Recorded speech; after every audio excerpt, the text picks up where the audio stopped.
Time. Leisure time. Did you ever stop to think how much leisure time you really have? Some of us put our leisure time to good use. And some of us, Ken Michaels, for example, spend most of our leisure time just moping. Moping? He thinks I'm moping. Well, who wouldn't mope?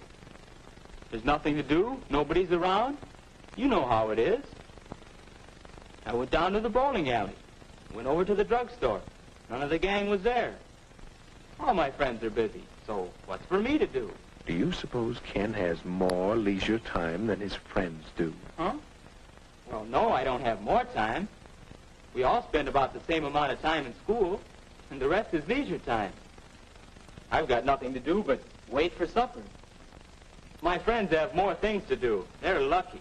Ken's pretty lucky, too. Listen to that. All right, I'll bite. Why am I lucky? Because you have so much leisure time. Time in which you can do things you enjoy. Time in which you don't have to work. Like this, huh? Is that good? Let me show you a few things. Suppose you had lived 100 years ago. What would you have been like? Take a look. Where? Oh, is that me? Is that what I would have looked like 100 years ago? Well, perhaps. But now, well, let's look back 100 years again and see someone else. Who? Hey, that's my dad. Young man, you get off that bed and get to work. After you clean out the stable, you can build some new steps for the back porch. While I work 72 hours a week, no son of mine is going to loaf. 72 hours? 12 hours a day, 6 days a week. Tomorrow morning, young men, you're going out to get a regular job. You can work too, and earn your keep. Not so good, Ken? Well, let's try another picture. Say about 50 years ago. Oh, hello, son. Well, say, I've got some new pictures for the stereoscope. We'll look at them tonight. Don't forget about your chores. Have them all done by the time I'm through work. And keep the wood box full. Boy, how long will you work, Dad? Why, 10 hours. 10 hours a day, every day except Sunday. 60 hours a week? Boy. Well, Ken, let's take a look at your father's time as it really is today. Hi, Dad. You sure don't work as long hours as they used to. That's right, Ken. It's a wonderful thing to be able to do so much work in so little time. This 40-hour week suits me fine. And some people even work shorter hours nowadays. But by the way, Ken, how would you like to play a quick round of golf before supper? I think we can work it in. And then later I'd like to shellac that new bookcase I'm making. Well, Ken? Yes, Dad does enjoy his leisure time. And to think that a few years ago, people didn't have nearly so much time to themselves. Yes, we've gained a lot of leisure time in the last century or so. All of us. Wait a minute. All of us? Mother should hear you say that. She's always complaining that she doesn't have enough time. Well, let's see about that. Can you picture your mother as she might have been 50 years ago? I guess so.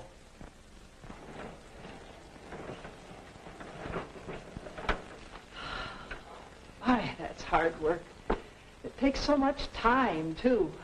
But that's woman's lot in life. Scrub clothes, carry water, bake bread, feed the chickens, till time to go to bed and then get up again to start all over again. You see, Ken? Now, how about today?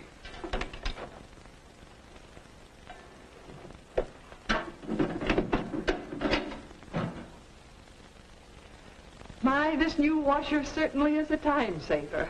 And I do need some extra time. Now, let's see, I want to do some shopping, but this first. Wait a minute. This may be easier work, but it still looks like work. Oh, well, I have to plan the program for the Women's Club next month. That's one of my favorite activities, you know. It does keep me busy, but, well, that's not work.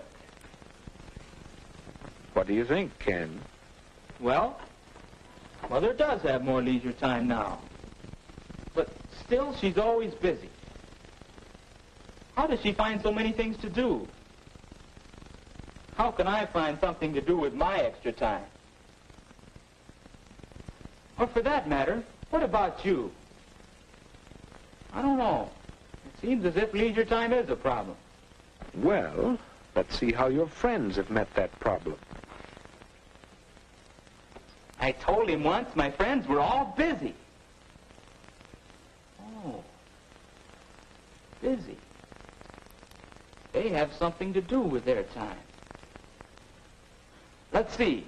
Last I saw of Dave, he was headed that-a-way. You mean this way?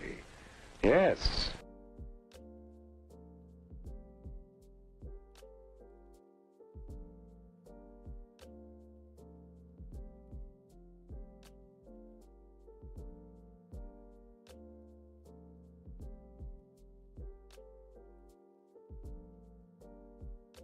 I shouldn't be here so often. I should go do something else, really. Which is why, even though I said for the past 4 streams that this time for sure it's going to be a short stream, I'm going to say this one's going to be a short stream. The story's quite short. I believe it is 8 pages, unlike the PDF file that I have downloaded. And, well, that's just a I don't even know, it's not even credited whose copy it is, again, who translated it. It's just translated from German by unknown. And well, it's the only one. It was the first one that I could find that was free just on the internet. So, like, that's what we're working with. Again, I don't have permission from anyone who's ever written anything to read their things on stream. So, if they have a problem with it, I suppose they know my email.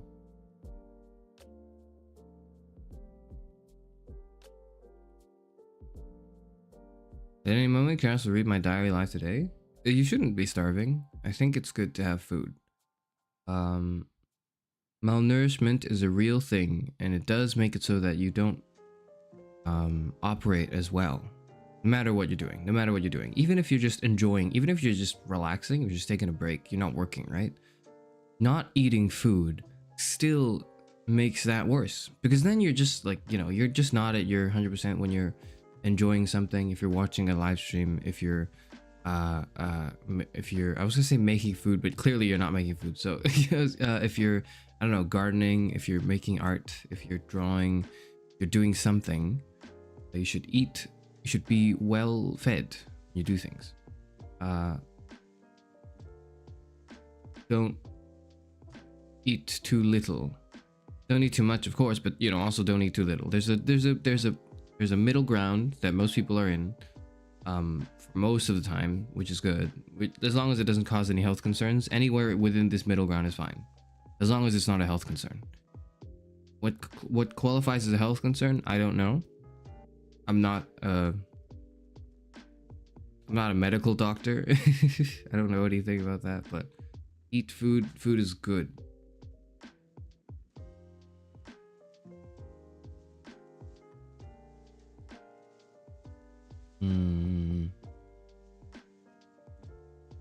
Had a nightmare that I made a cameo in the middle of a video. A big YouTuber suddenly gives me a shout out. I just don't think that would happen.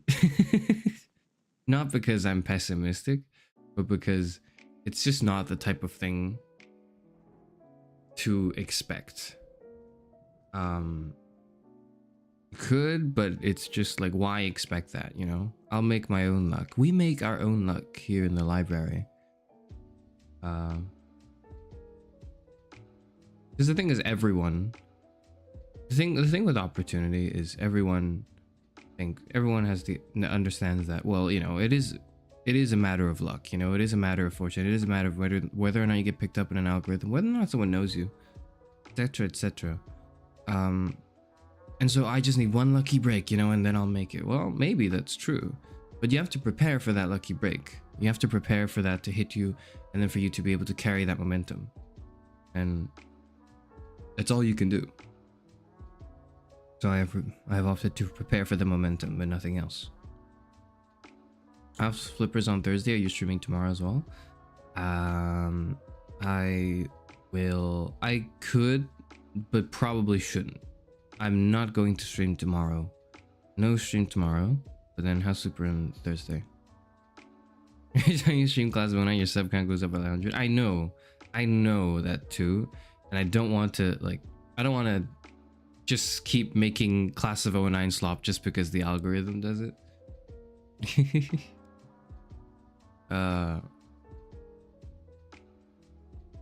So their temptation is always there. It's always just in my ear, just whispering, what if you just did another Class of 09 stream? You know, it doesn't even have to be anything new. You could just repeat the old points in your other VODs. No one, like all the old people are gonna be like, all right, whatever, you know, he's just saying the same thing again. But all the new people are gonna be impressed by what you've already said. And you just have to say it again. You should totally do that, Karis. Think of all the numbers you can achieve. And then I tell myself, like, but that's not. Then I would have lost the point of it. I didn't start streaming because I was like, I want to do whatever it takes to get to a high subscriber count. Because if I did, I wouldn't be VTubing. If that was a goal, I wouldn't be VTubing.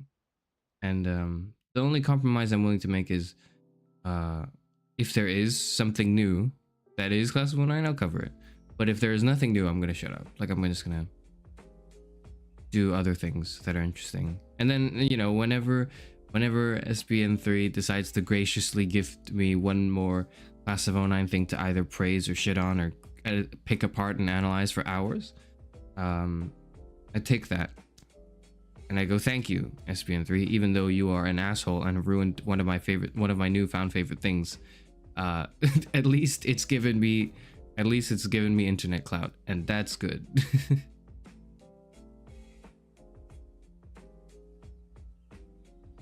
Okay, have a good day off. You know, the worst part is it's not even a day off. Like, it's not like tomorrow if I don't stream, I'm kicking back and relaxing. It's like, I've got shit piling up I've got to deal with.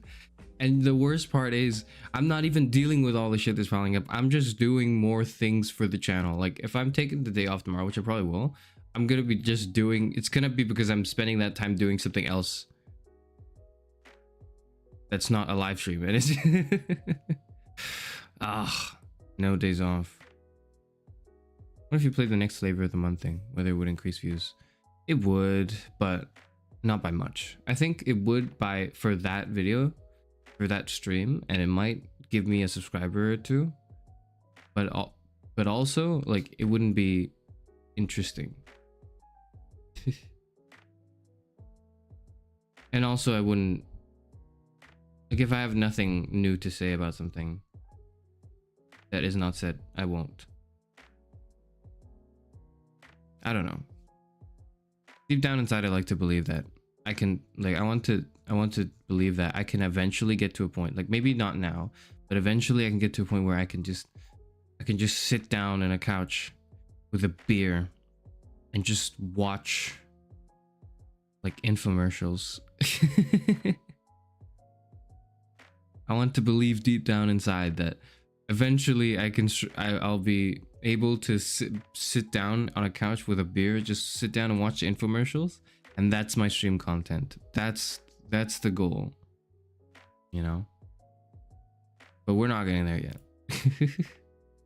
I gotta actually do things that require a lot of effort for very minimal return, which is fine, because it's not a job, it's like a thing, it's a hobby I enjoy doing.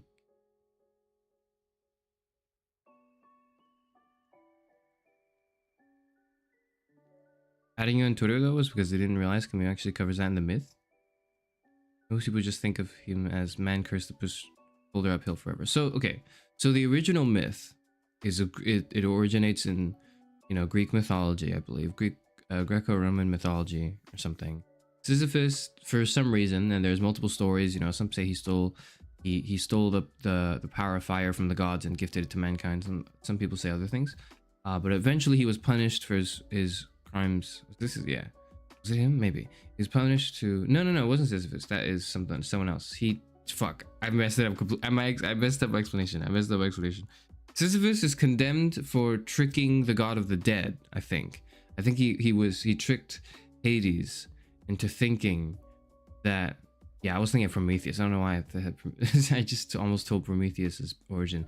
I believe he tricks Zeus and Hades to think faking his death, and then he actually didn't die, and then he was chasing immortality, and then they eventually caught him, and then they made him like, and then they just, as one of the divine punishments, they made him push a boulder up the hill, and whenever the boulder is about to get to the top of the hill, it falls back down, and he has to do it all over again, right? That's the myth. That's like the myth of it, right? In Greco-Roman mythology. Now, in I have to look this up. Give me one moment.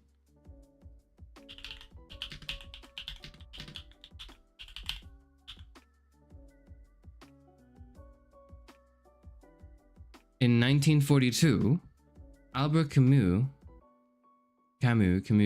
he's French, wrote a philosophical essay. The essay's title is The Myth of Sisyphus in French, obviously, and it was translated to English. But you know, he wrote an essay titled The Myth of Sisyphus, and in the essay, he uses through the Sisyphus, the tale of Sisyphus, right? Through this mythological story, he examines what we now refer to as absurdism, and he's like one of the big people who did that. It's kind of like a branch of existentialism, in my opinion, but some people argue that too, but I think it's a branch of existentialism, right? Where essentially the core of the question, right, is we are like Sisyphus, you know, we are pushing this rock up the hill, we're doing things every day, we're just making mistakes, and then, you know, right as we're about to, you know, achieve something, we realize that no, actually it was not worth, like, there's nothing to achieve. It's a cold, empty universe, you know, there's no objective truth that can ever be truly discovered. We like to think that we're inching closer and closer towards a truth, but the reality is that there is no capital T truth truly to achieve, and the closer we think we get to it, the more disappointed we'll get when the boulder rolls down, right? That's the idea, right? And confronted with this absurdity, right? This absurd universe, this cold, uncaring existence, what the hell do we do? And so it's like this essay is divided into 4 chapters, I believe. And the first chapter, chapter 1, the first like 2 sentences, right, or something, he asks the question of suicide. He goes, you know, given this absurd existence, why don't we just kill ourselves? Right? That's the question. And he goes, you know, some people their response might be, yeah, you should just do that. It's the only thing you can, it's the only agency you'll ever have in your life is to take your own life, you know, etc., whatever. But he's trying to, you know, reconcile that with the fact that, well, I don't want to kill myself, even though I can accept and I can see this absurd reality, and like there not being any sort of, like, us not possessing the ability to rationalize what is irrational. We cannot fit the universe and existence and everything as we know it, every concept ever. We cannot fit all of that into our little brains. It's impossible. We just cannot understand it. And it is not to be understood, you know, there's nothing, our pursuits are meaningless, etc., right? If you want to be a bit more pessimistic about it. And he goes, why don't we kill ourselves? That's chapter 1. That's the first thing. It's the first question he deals with, and he wrestles with the question throughout the essay, of course. He comes to interesting conclusions. And he ends the essay in chapter 4, the ending line is, we must imagine Sisyphus happy. Right? I leave Sisyphus at the foot of the mountain. One always finds one's burden again. But Sisyphus teaches the higher fidelity that negates the gods and raises rocks. He too concludes that all is well. His universe henceforth without a master seems to him neither sterile nor futile. Each atom of that stone, each mineral flake of that night-filled mountain, in itself forms a world. The struggle itself towards the heights is enough to fill a man's heart. One must imagine Sisyphus happy. That's the way that essay ends. And we kind of like memed, the online culture is kind of memed to death, like the last bit of that, the last sentence, the last like bit of one must imagine Sisyphus is happy. But we don't really, like, not, when I say we, I mean, you know, people on the internet don't quite understand the context of where it's from. And so when I see a tweet, thank you for adding it at me, by the way. It's an interesting tweet. When I see a tweet that's like, why didn't Sisyphus just kill himself? And it's just like that makes me go, oh my god, yeah, nobody, like, everyone knows the meme at the end of the sentence, at the end of the thing, but no one understands where it comes from and what the hell it is. Now, granted, I'm not mightier, I'm not holier than thou, I'm not better than anyone else. I have not read the full essay. Okay, I have not read the full essay of The Myth of Sisyphus by Albert Camus. In fact, I haven't really read much from Camus. I know of it. I've read around the essay. I've read around absurdism. I've learned absurdism through bullet points, through summaries, but I've never actually dipped into the text itself. I learned it all from secondhand text, from, like, you know, secondhand resources, which is no good. You really want to get to the primary, right? This Camus guy sounds like a real bummer. Well, I mean, on the contrary, I think he's one of the most, like, he's happy. I must imagine, I suppose.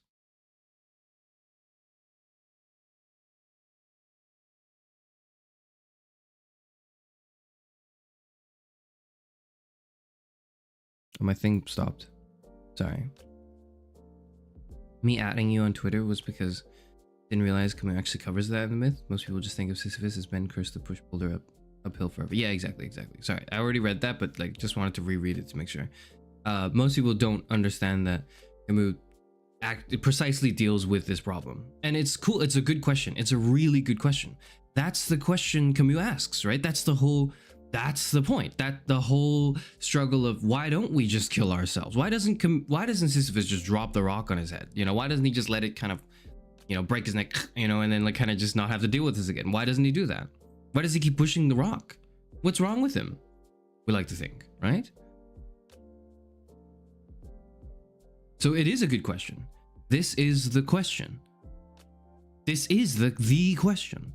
And it's good that you can ask that question.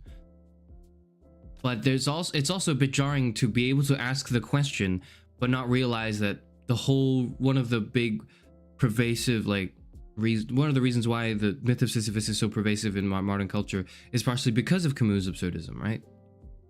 And to know about the myth and to know roughly, you know, the last line of the essay, but to not actually understand, or not even understand, but to not even be aware that this is the question that the essay asks. To me, I'm not like frustrated at anyone in particular. It's not that tweet. It's just I'm thinking like, wow, okay, there's a lot of work to do. There's a lot of work I have to do. And so I must.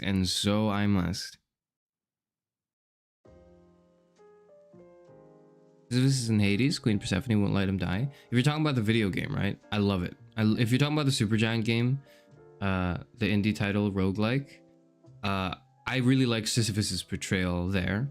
He's just kind of this like chill, happy-go-lucky guy, and he's made friends with the Rock. Boldy, I think it's hilarious. I love it. It's a great interpretation of the myth. I love it.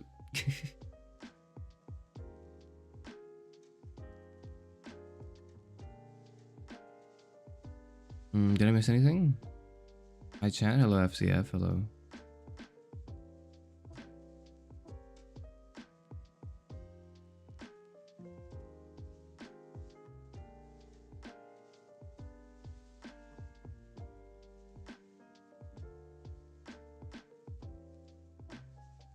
I am making shrimp right now. It sounds good. I like shrimp. Seafood is nice. But like truly and honestly, if he had thought about it and wanted to off himself, he would have offed himself. Well, would he have done that before also telling everyone else that they should off themselves as well? Not in like the low tier god style, right? Not like with the lightning in the background, but you know, would he have, you know, gone around telling people, hey, it's not worth it. This is the one thing we can do. We must do it, you know? Pan-fried shrimp with masala sounds good. How about Hellenistic myth? But yeah, okay, sorry.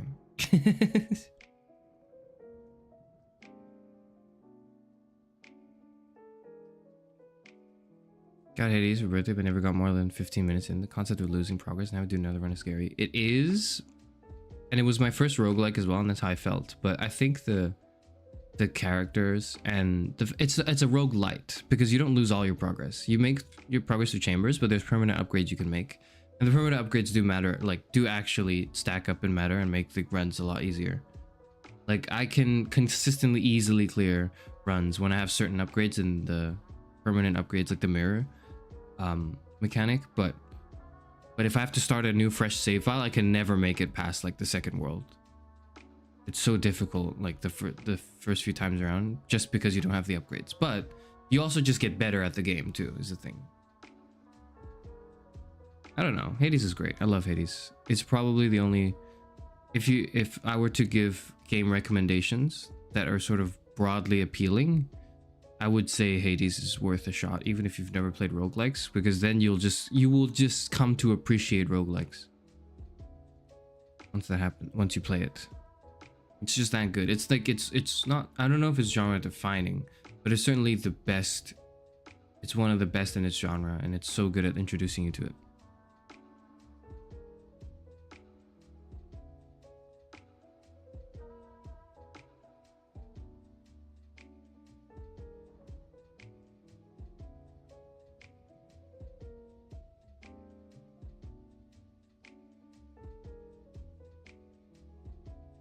Why is it that the previous generations gravitate more to the Odyssey compared to the newer generations gravitating towards the myth of Sisyphus?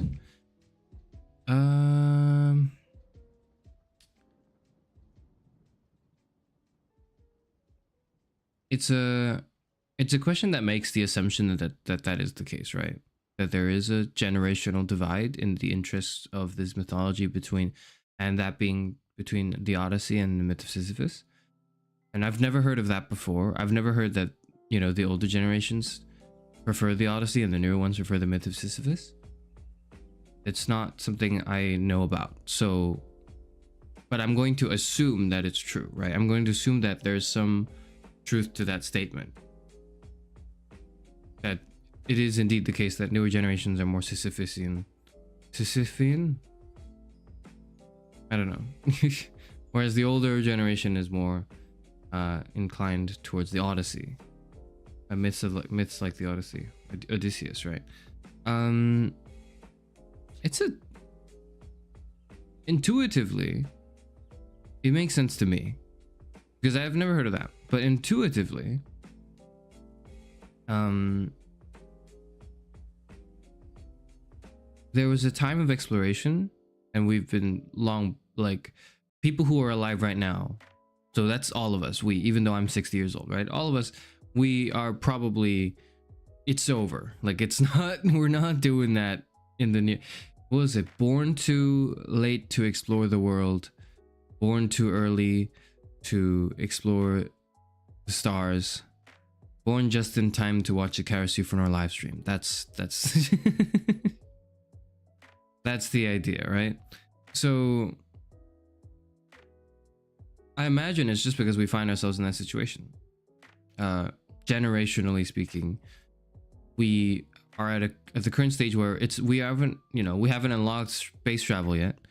But we also pretty much know what the rest of the world looks like. You know, it's already been explored, and we already have the results of that exploration. We have a globe, we have maps, we have now we have internet, so we can talk to people around the world. It's pretty cool, right?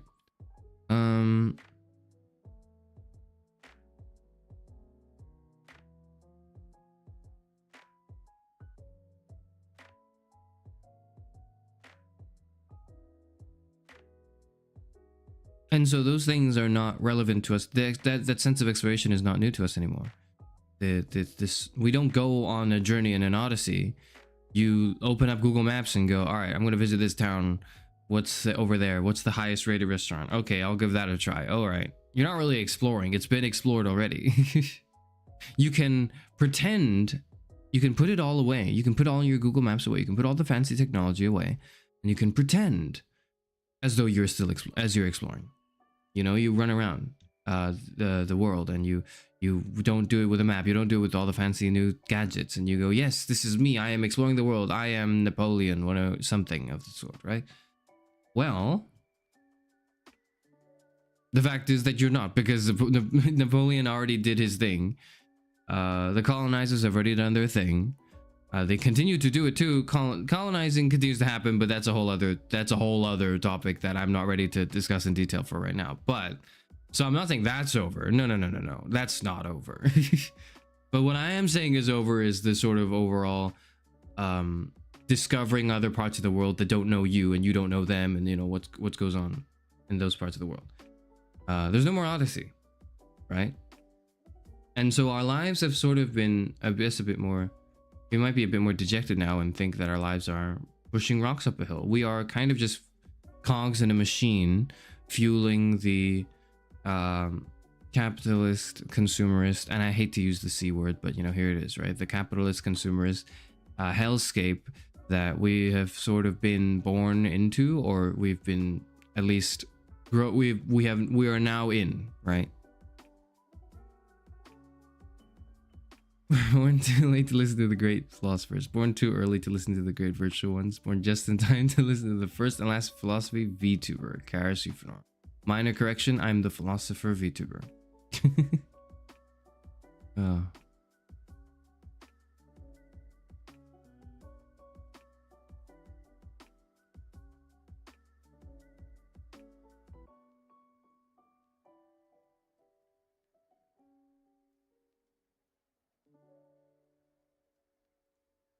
In the blessed timeline where we can see an ASMR connoisseur about Greek mythology. I'm not an ASMR connoisseur. I almost had a panic attack when I started like listening to them to do research. And then like I had a dream. Have I told you about this? Have you heard about this? No, I've talked about it in chat, obviously. I don't remember you being there though, Dara. But like this is not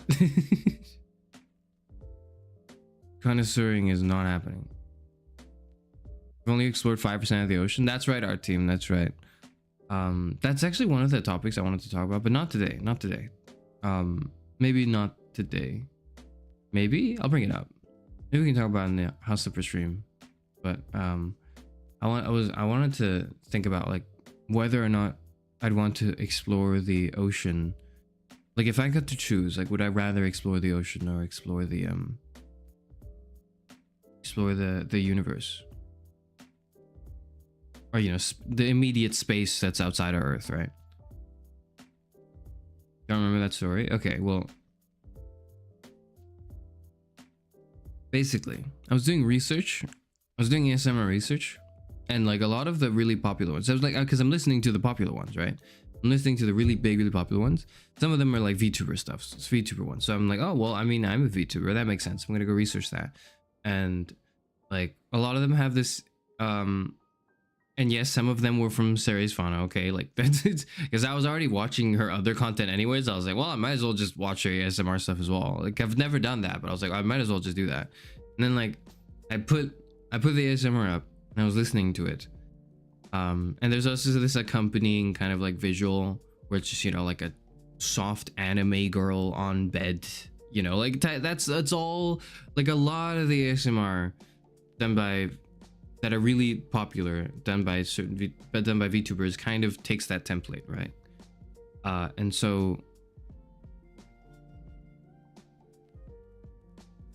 then like I and I listened to it and I was like, it's okay. I think I'm trying, like I'm still working out like why people enjoy it, because I still don't get it. I still just don't quite understand it. And I was trying to research it. And I was like, oh, well, okay, it's fine, right? It finished, that particular one ends, and then I go do something else. I'm like, I don't know, I'm playing Genshin Impact or something for like a few hours, right? And then I go to sleep. So there's like a little gap in between. It's not like I put it on and I went to sleep right after I put it on. And then I did something else after that, and then I went to sleep. And then I had a dream where I woke up. Sorry, not where I woke up. I had a dream where like I was just... it was like I was seeing a vision. I was on the bed, and then it was like an anime girl next to me doing like the ASMR voice triggers. And I'm like, oh shit, what the hell? This is... And then my first reaction was like, this is too like please back off, lady. Please give me some space.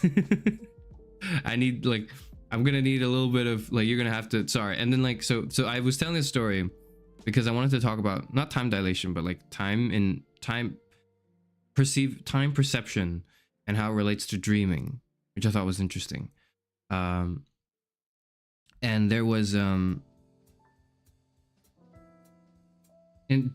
that dream, I remember like there was like a phone, there was a phone call, or like my phone was ringing, right? And I was like, oh, sorry, my bad, right? In the dream, I was like, oh, sorry. Like, even though I was like, I'm overwhelmed, I'm like, please leave my bed. This is weird and way too close. Like, I was talking to the fictional anime girl in my head now because I've been like, my brain is trying to stuff the short-term memory into the long-term memory, and I'm trying to push it out. I'm trying to be like, no, I don't think I want this in my long-term memory. During that time, there was my phone was ringing, and even during that panic, I was like, sorry, my bad. You know, I was like, where are my manners? Where's my etiquette? I'm sorry, my phone is like is sort of distracting. So I'm gonna put that away now. And then like maybe 5 minutes later in the dream, right? My phone rings again, and I go, oh shit. Like, I don't know why this keeps happening. But then like the phone kept ringing after that, and it was like a phone call. So that was when I woke up, right? I woke up, listened to answered the phone call, whatever. And then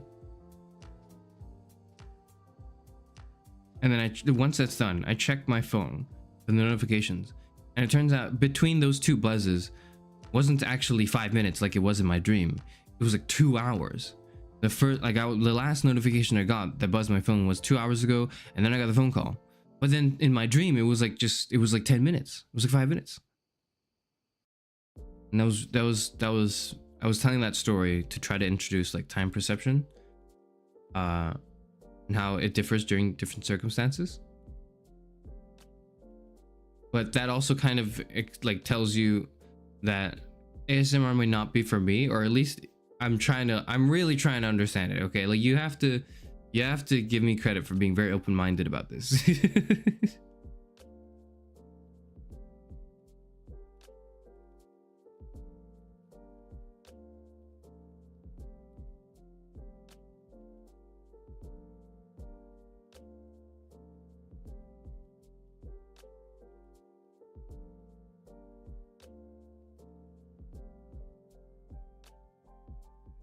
I'm just trying to make an innocent joke, but you're not liking it. Now I feel like it triggered you.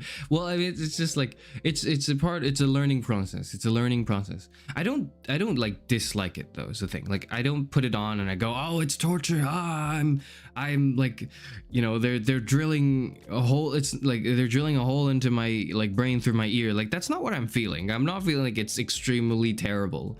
It's more just like, I think this is nice, but it's also kind of like, I'm kind of like, I don't know. It just makes you go like, look, I'm gonna need a little bit of space. Please, thank you, ma'am. Because it's usually like, I found a few ASMRs that were like speaking ones, right? Like whispering ones, speaking ones that are from men that are pretty good. But most of the ones that are pretty good are from women. I don't know what that means. Maybe it's just the supply demand thing simply. But it is also very relevant to my research. I guys gotta sell bio retake exam. That's tomorrow? Okay, good luck. Good luck, Azure. Good luck. I don't know if you're around to hear it, but because I read this message 5 minutes late, but good luck, Azure.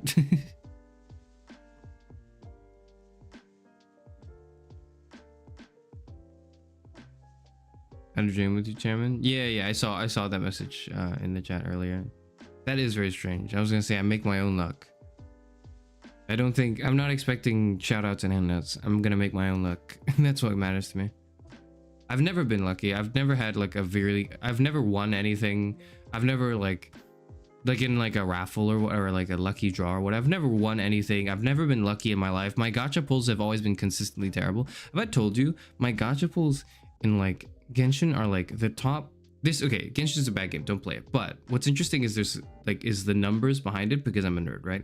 And the stats, I'm like, in the sample size of the data, I'm like the top 0.5% of sample size. So I have a huge like data pool, right? And you know, the larger the larger the set of data, the more you will tend towards a certain, like, the middle of the statistic, right? And so I'm like the top 0.5% of like people who have a registered amount of like pulls in the game, you know, for like this little fucking slot machine, whatever. And there's this like, and I'm bottom 30% of like luckiness. Like I am bottom 30% of misfortune, and this takes into account all of the data sets. So like it's easy, people's data sets will, if you have a really low data set, you will skew really heavily into either direction. You know, if you only have 100 attempts, right, in this if you only have 100 attempts registered into this machine, this data set, whatever, the chances of you, like, whether or not, if you have no like 5 stars or whatever, right, then your luck is like 0. You're totally, it's completely skewed. Your luck is ass, and you are at the bottom percentile of luckiness, etc., right? And if you do get one, you're like a higher percentage, right? You skew towards the top percentage of luckiness or whatever. But that's only for small data sets, right? The bigger your data set, the more you'll trend towards the middle, because that's how math works. My data set is the top 0.5% of the entire like thing, and I'm the bottom 30% in terms of my fortune. So that's like a very long-winded way of me saying my luck has been shit, and it's always been shit, and nothing lucky and fortunate has ever happened to me, and that's fine. I've managed to make it this far. I've managed to make it this far despite being extremely unfortunate in most of my daily luck. Like, obviously you have to think in a larger scale, like, well, you were born into probably a decent upbringing, and that's like, you know, that's a lottery that no one else wants. Like, that's the most important lottery one can win. That's true. So maybe that's where all my luck went.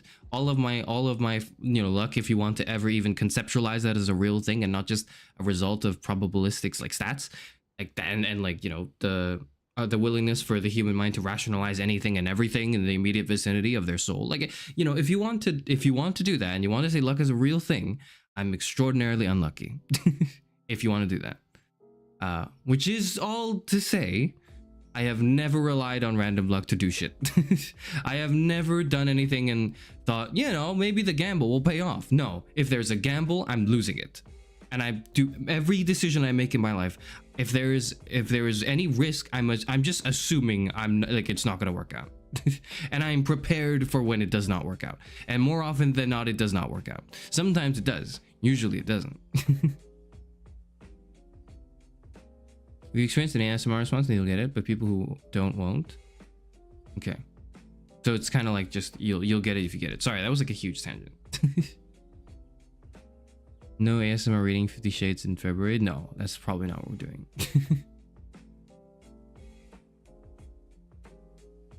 I saw, so in my research for ASMR, let me just jump back into that topic instead of talking about like misfortune, right? In my research of ASMR, I have kind of, I saw it described as, personal theater, or is it like intimate theater? And I think that was what, like, that was like, oh, I get it. Like, that was what made me understand it, I think, a little bit more. I forgot where it was. Actually, I have to, because I'm like reading about it. I'm not just like, let me just go through this. Hold on. I have like, I've literally go through PDFs and papers explaining this to try to understand this. Okay.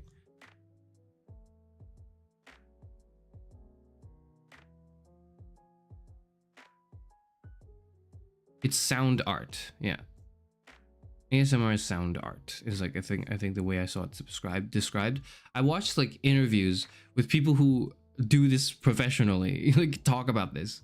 That's the level of detail I'm trying to go for, okay? To try to understand this. You have to believe me when I say there's a lot of effort that goes into when I try to understand something. What was it? Yeah, secular pantheism. is what this is. There's a caricature of femininity. It's a personalized theater. That's the quote. I think in the document I was reading is that ASMR is a form of personalized theater. And there's like a level of intimacy you have to play with. That's the sort of the crux, I suppose. Maybe the crux, but the core of what makes ASMR, right? Maybe you just have cheap headphones. That might be true. I don't know.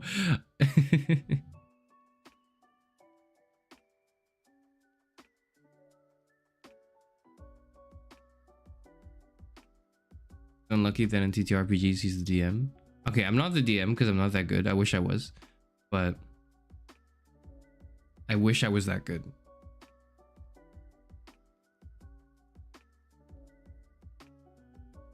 All I will say is I don't do any of the, in a TTRPG, I won't do the important roles. I'm never doing the important roles. It's just not happening.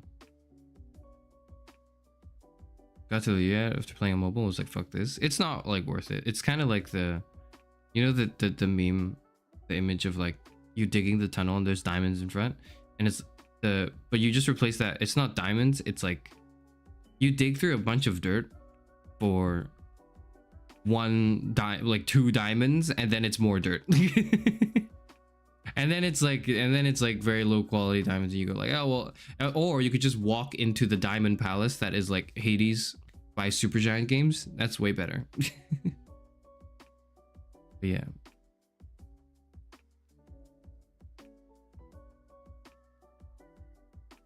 Hello to hello. Oh yes, wait a minute. It is an earlier time today. That's good. That's good. Finish stream. Hope that was fine. I wasn't there because I was busy preparing for this.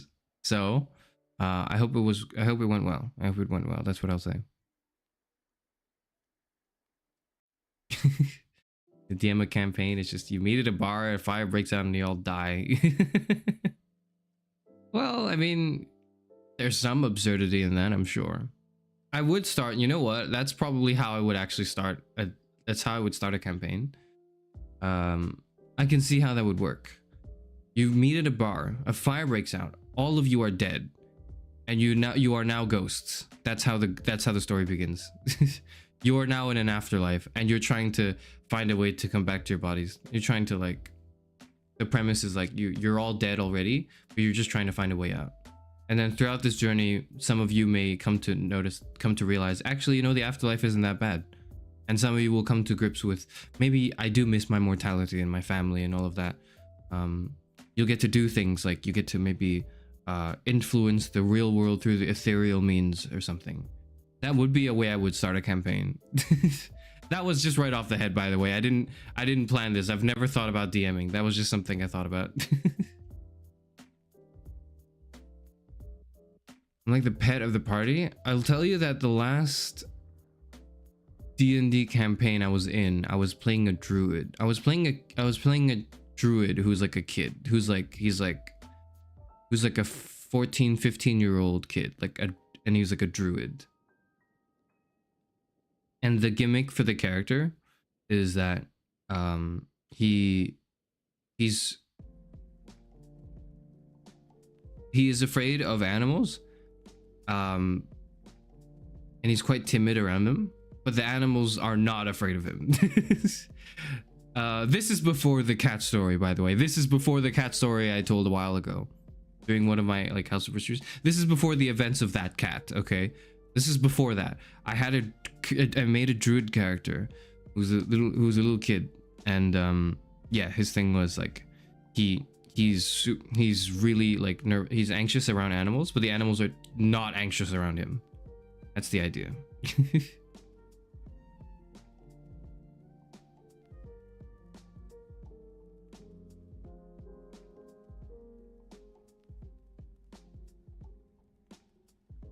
Switch from D&D to WOD. I don't know what that system is, so I have no idea.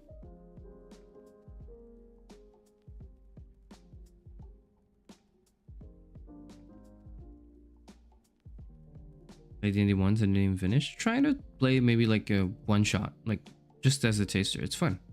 I don't know, but you have to write fun. It's like D&D is so it's entirely dependent on the people you play with. If it's a good group, you're gonna have fun doing anything. You're just gonna like if you can find a group where you would just have fun hanging out in general, you would like D&D would be so much more fun than just hanging out. But if you find it, but if you're with a random group of people who just want to play D&D, but then you don't really know them and you don't really have much chemistry with them, maybe it's kind of awkward, then it's just not gonna be very fun, and you're gonna get like the wrong like impression of what it's going to be. Gonna take a nap now? Why? Have a good day. Have a good day. Thanks for dropping in, O2.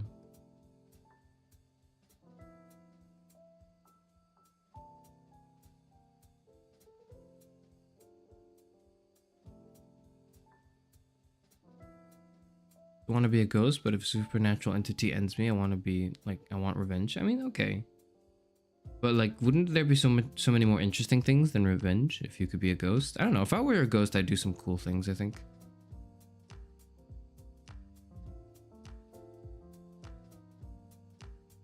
I don't believe in ghosts per se. Sort of. No, not really. Not really. I think I wouldn't preclude the possibility of ethereal entities like ghosts. It's just, I think most sightings are probably bullshit. In the same way that's like, I think it's possible that an alien spacecraft or like a travel, like shows up in some form on Earth. Like, I think that could possibly happen. I'm not saying that would never happen. That could happen. It's just that every single documented instance where we think that happens is someone probably looking up and not knowing what a plane looks like. You know what I mean? That's probably it. I would imagine that's what that would be like. Like ghosts. Like, you know, maybe that is true. Like, that is something that could exist. But if anyone says they've seen a ghost, they probably didn't.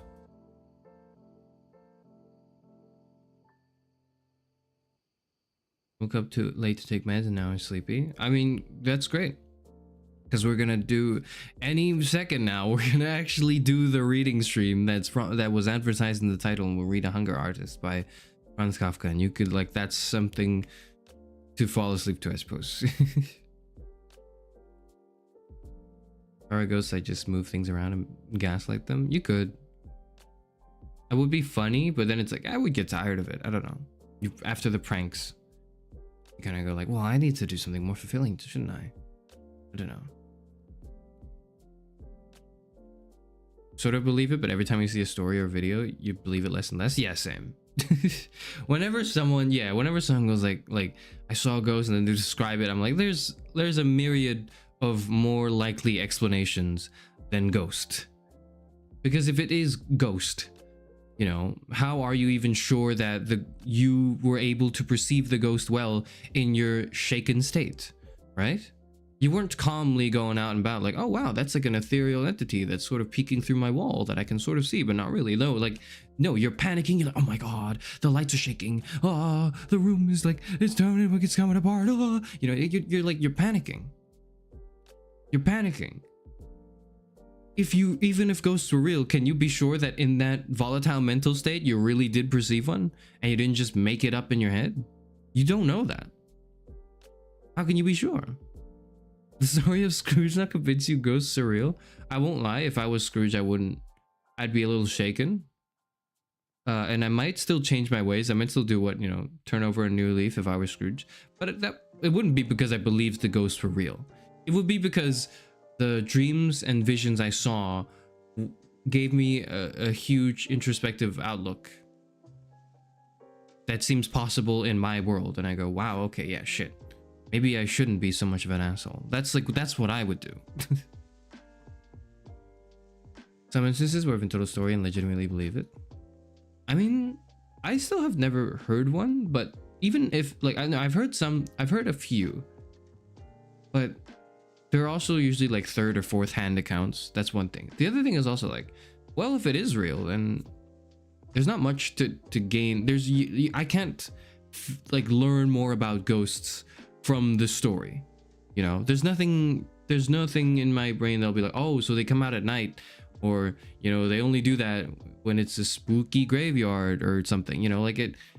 Why would you hang out in a graveyard if you're a ghost, right? Like if I died and I was a ghost and I could haunt the world, why would I hang out where they buried my body? Like, I don't care. That's not that interesting. I would visit it. I would visit my grave. You know, I would go there. I would be like, oh shit, that's me. Oh, I don't look as good as I did back then, did I? Oh well, that's what, you know, aging in the dirt does to you, I guess. And then I would go on about my day. I would be like, all right, now it's time to go into the White House and check out the secret files.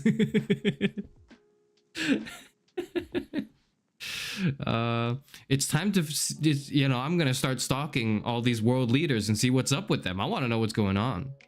You know, that's the other thing, right? You would think that if ghosts were real, they wouldn't just, they would, a lot of them would gather in a hotspot. You know, unless there's some mechanic I'm not aware of where they're like tied very much, they're directly tied to the country they were born, or like the country they existed in when they died, or, you know, their specific grave, like part, like their specific grave, or their house, you know, like why their house? What if their house gets removed? And like, what if you took all the pieces of the house and you broke it apart and then you built it like 2 blocks down the road? Do they haunt that house now? Do they haunt whatever is left of that land? What if it's just a flat land? What do they haunt? It's just grass. He's gonna wave it around. Ooh, there's grass moving. Like it could be any spooky air, not specifically the wind that is blowing at this space. Like, you know, like I'm not trying to be like, oh wow, I'm actually scientifically ghosts aren't possible. That's not what I'm saying. What I am saying is the way people tell ghost stories is very unbelievable and uncreative. Like I imagine if I were a ghost, I wouldn't do those things. If I were a ghost, and I can believe that ghosts could happen, you know, could be a thing. I can believe that. If that was the case, I'd be hanging out. I'd be like, I want to know. You know what? I want to know what Joe Biden's up to. Like, I want to know. I want to go around these like top secret military bases. I want to know what's in Area 51. And I'm sure most ghosts would too. So you would imagine then these really interesting hotspots would be super haunted. Not like a house. Oh, the house is haunted. No, the White House is probably haunted. You know? Area 51 is probably super haunted. Because, you know, if you were a ghost, you would want to go. You want to see what's up there. You want to know. Maybe it's a cool place to hang out. I'm sure like whatever place you would hang out, it wouldn't be like the fucking house and you're in. I don't know. I don't know anything about ghosts.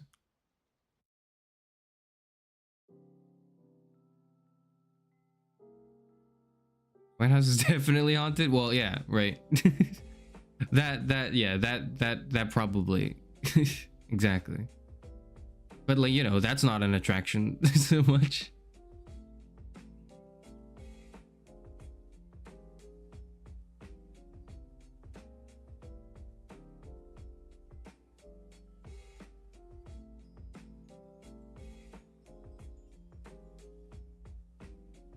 I don't think ghosts are real, but I do think the dead feel strong emotions that manifest among the living, like hatred, jealousy, or desire for closure. Interesting.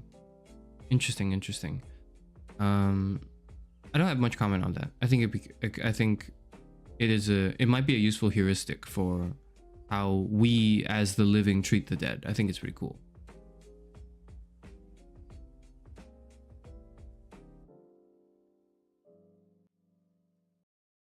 Chairman doesn't know the yang nature of life and sun burns away the deadly in force.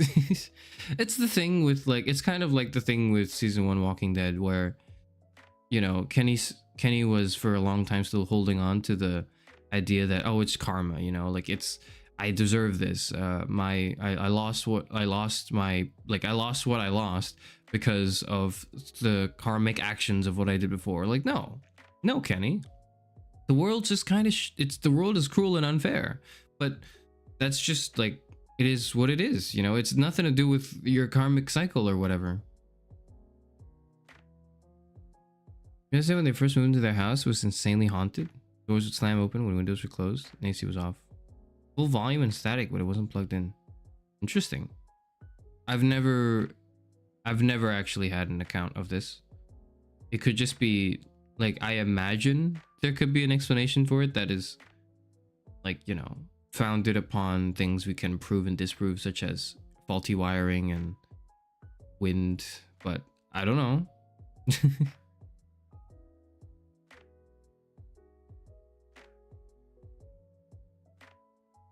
Maybe they're ghost feds. The ghost FBI keeps the White House free of spiritual the ghost police. God, I don't want to, like, I die and then I have to get shuffled into ghost prison. That sucks. That's just afterlife. That's just like, that's just Abrahamic religion afterlife with extra steps. No. Oh. As you're a radical atheist, I mean, I'm very partial to my goat Soren Kikugo, so that should tell you how I feel about religion in general, I guess. So imagine you die and you still come back and still have to do your job protecting the White House. Oh, it never. Now that is a Sisyphusian tale. Now that is a boulder up a hill. Oh my goodness. You die and you still have to do this. Holy shit. Oh, same rock, same hill. There's ghost taxes. Maybe there's a whole ghost economy. I wonder how the ghost economy is doing.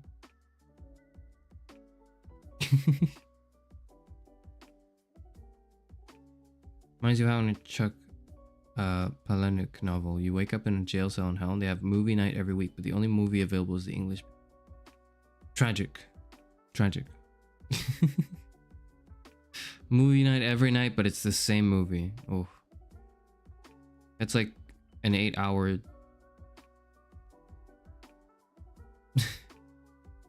September stream.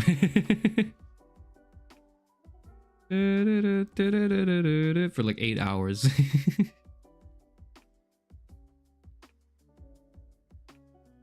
Even in ghost capitalism, nothing is like it, like nothing is certain except death and taxes and death taxes. It's not just death and it's not just taxes, it's death taxes too. Dreadful, miserable. Speaking of dreadful and miserable things though, let's read. Just so I just to get it out of the way, right? I don't know. Should I get it out of the way now? I'm gonna do that. Today's a shorter stream. I'm not gonna stream tomorrow, but I will. But you know, everyone can come talk to me on Thursday. We can talk more on Thursday. But yeah, today is going to be relatively short, and I want to get into it. If I can get it to bloody work while I'm introducing it, it's not working. I don't know why it's not working. The myth of Sisyphus. Sorry, no, Hunger Artist. I was looking at the wrong like. Sorry, I was looking at the wrong Wikipedia page I had pulled open.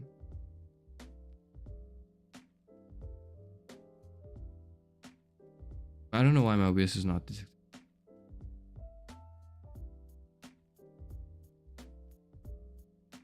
I suppose we'll talk more while I figure out why the hell this doesn't work.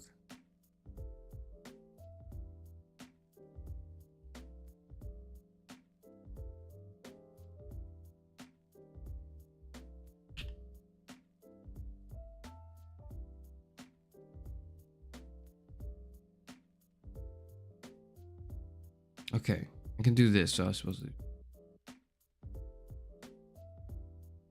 There's an SP read that was like, what if you died as an MTF and you forget you died? The only way you could pass on was by killing alive MTF agents. What? You died, but you forgot you died, and the only way to pass was like. Interesting.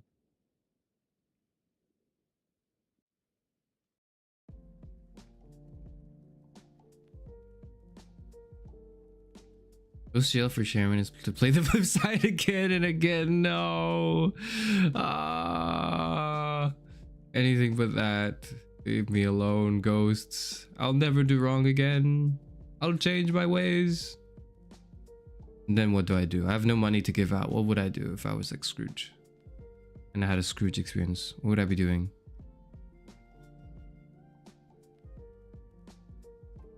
Just what am I giving away? I'm just like doing I'm just doing whatever chat tells me. That's I greet everyone. Yeah, that's what I'm gonna do. Like that's what happens. Like I get visited by the ghosts of Christmas past, and then they tell me, "Ooh, Karas, you've been terrible.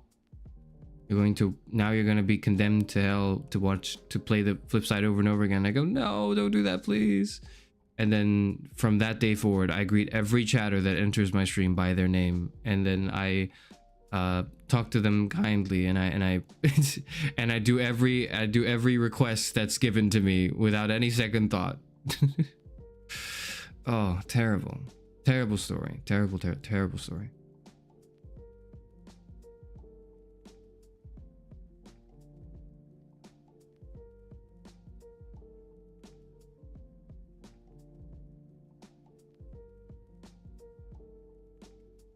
I found it. I got it. I mean, not found it. I've got it. Okay. Okay. Where are we?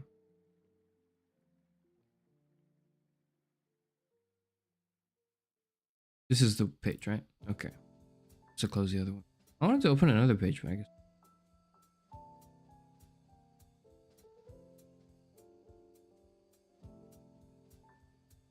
Is it because it was full screen? I couldn't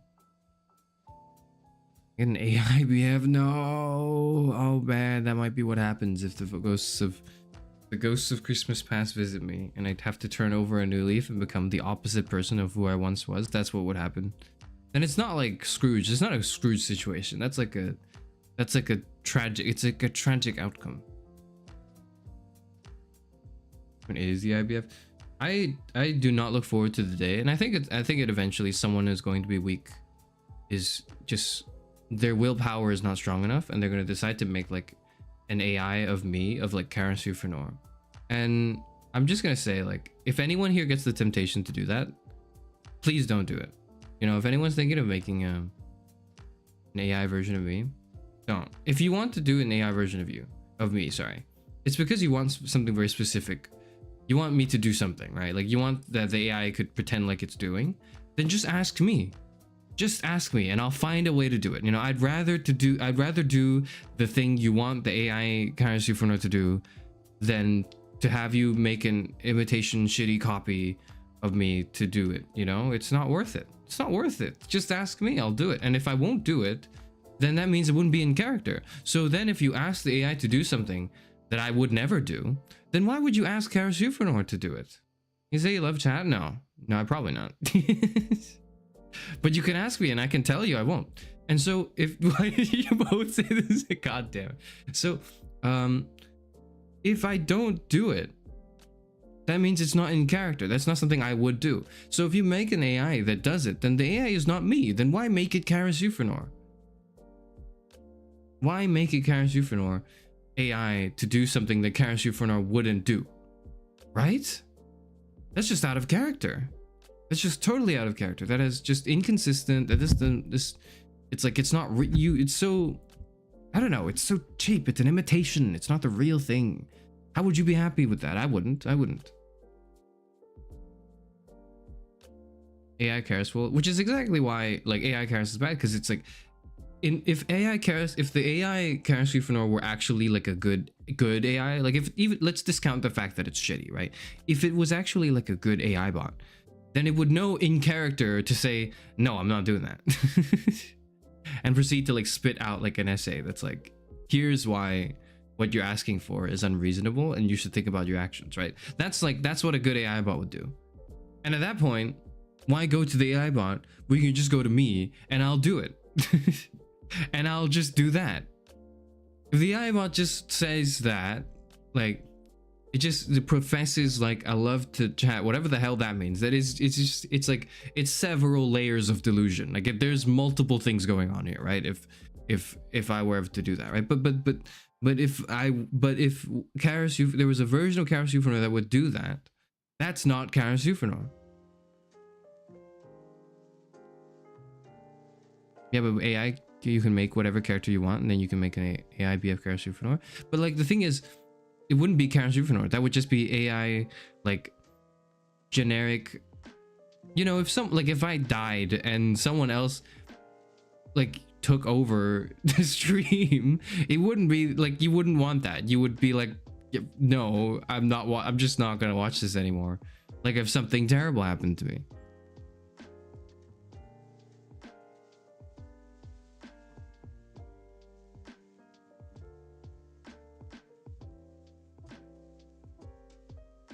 I don't know. I have a. It's okay. I'll talk about. I'll rant about it in February. I'll save it for February. I'm gonna stop. I need to stop. I need to stop being baited into this rant.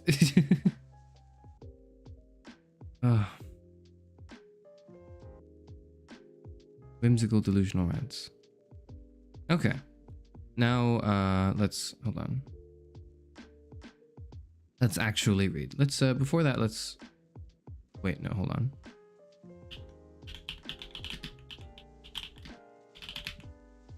Where is that Wikipedia link? I wanted to pull up the Wikipedia link just to read the intro a little bit. Hold on.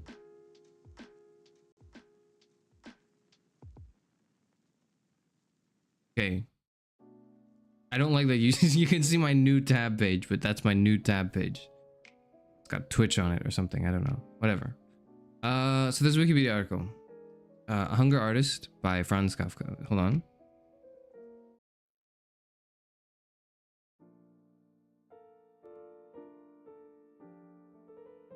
Okay. Okay.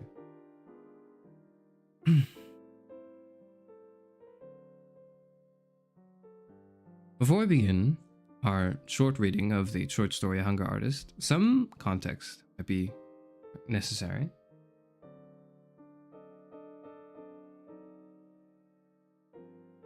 I've read I read some works of Kafka. Well, that's a lie. I've read one work from Kafka before, and that is excuse me. And that is The Metamorphosis. That was read months ago on my channel. And it was published as a video, not as a stream, so you might have seen it, you might not have seen it. It's there, it's still there. Short story as well, I read. And it was really good. It was tragic, it was existential, it was scary, it was frightening, it was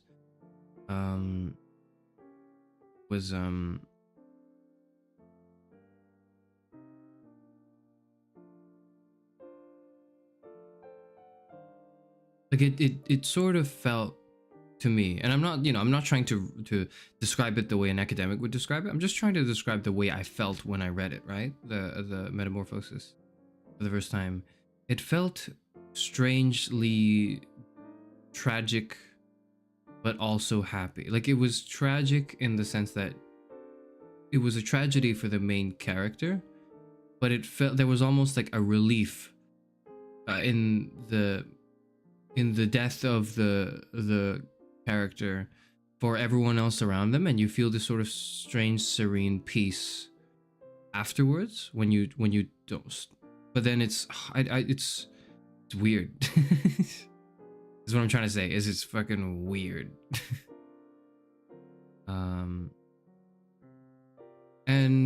I really enjoyed it. It didn't know what to say about it beyond just feeling really difficult. I felt really difficult to explain emotions when I read Metamorphosis. I really liked it, but I also didn't know why I liked it. I couldn't describe it to you. I couldn't tell you these parts were my favorites, or like these things were why I liked it. I just read it and thought, holy shit, that's gonna stay in my mind for, like, the imagery in this story.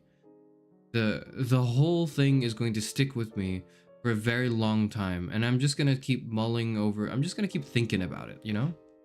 Like, I don't know what I would, sometimes when I think about it, I think there's an appreciation, you know, there's a, wow, this was written really well, and all of that, you know, this really carried me through very complex emotional stages in its, you know, short content.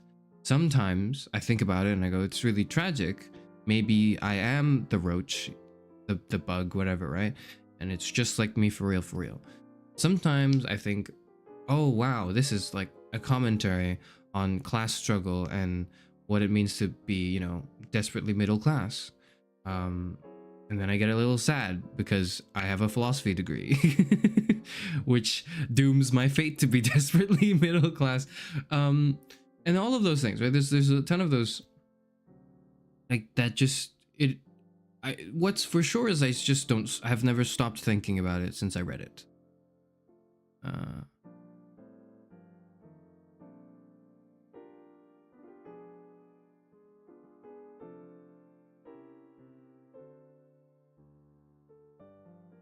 A bug VTuber read Metamorphosis on stream because she thought it was a story about a guy turning into a bug, but instead it made her depressed for a week. Oh, I'm sorry for laughing. That's so funny. Oh wow, it's like a story. It's like a guy, he turns into a bug. That's like my VTuber concept. That's like the same thing. I should read it on stream. Oh wow. Fantastic introduction to Kafka, I suppose. That would be. Oh, I wasn't like, so I read it and I wasn't depressed. I wasn't like, wow, this really makes me feel sad about the state of the world or something. But it did make me feel certain things that were like sadness, but I don't know if if the whole thing was just sad. Makes any sense. Weird. Nowadays we see it as this funny funny bug story in internet culture. I think there's some degree of familiarity, but only a shallow surface level familiarity with the story of the bug, you know, the man turns into bug. Haha, funny. In the same way there's like a surface level, maybe shallow understanding of myth of Sisyphus, which I mentioned earlier on the stream. It's fine. That's not a big deal in the sense that I wouldn't fault anyone for not knowing any better. But what I will say is you should join a reading stream, or you should make your own reading stream and then read the texts to fully immerse yourself and get it.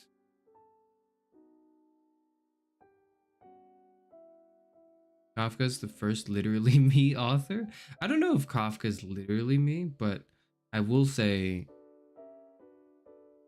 I don't think he's literally me for real, but he does get kind of close.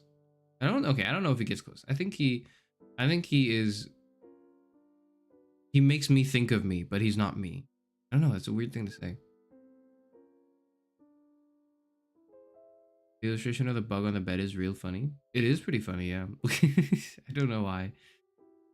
But then, I don't know, after you read it, you can still find it funny, but then you it's kind of like before I watched Breaking Bad and I saw the Walter White falling over on the ground gif, and I was like, this is hilarious. I can't wait to get to this part of the show so I can point at it and go, oh, I know that gif. It's used everywhere. So funny where he's like in the desert and then he falls over and then he and he's like, ooh, and he starts crying. That's hilarious. That's so funny.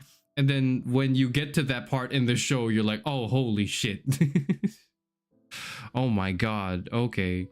And then you laugh awkwardly and then you continue watching it. That's what happened to me, at least. Anyways, that's how I feel about Kafka's Metamorphosis, because I only read it recently, again on stream. I'd never read it prior to that. That was my first work from Kafka. This is now the second work.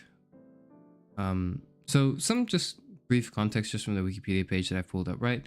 It's one of the short stories. It was published in 1922.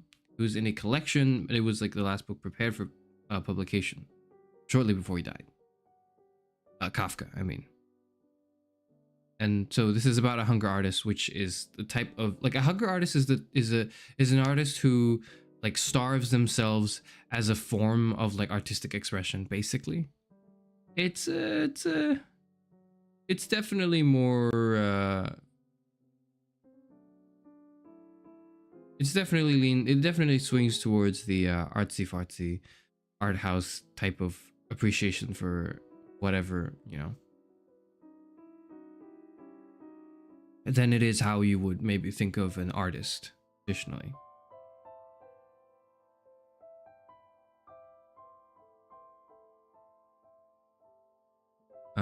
And this one is about, yeah, an artist who experiences a decline in the appreciation of what he does. It is typically, so the word is Kafkaesque. It's typically Kafkaesque, an individual marginalized and victimized by society at large. This, and I don't know if I want to agree with this as what, like, I don't, obviously it's a Wikipedia summary. You know, this is not,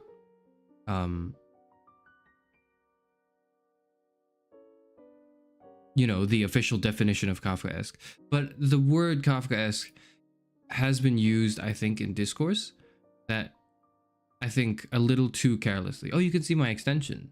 Yeah, I have an extension where if I highlight a word, it shows me the definition of like a certain dictionary. It's quite good. I like this extension. But yeah, you sort of, there's a bit more to it than being marginalized and victimized by society at large. There's like a sort of, there's a more profound, nuanced, deeper, existential dimension to it. Anyways, that's not really something to talk about. The one last thing I will say though about Kafka before we begin reading is I believe Camus makes the comment in the Myth of Sisyphus essay. He makes a comment on Kafka, the work of Kafka, I believe. Again, this secondhand sources, so I could be totally wrong, and it could be totally wrong. Camus makes several comments on Kafka and describes Kafka's work as almost absurd, but ultimately not absurd because it holds on to a glimmer of hope, is how he described Kafka's work, Albert Camus. So make of that what you will. Is Kafka's work absurd? In the sense of absurdism, not like, you know, absurd in the colloquial usage of the word. That's for you to think about and for you to find out. All right, and that's The Hunger Artist. Let us begin, shall we? Starving and starving artist is redundant. It's true.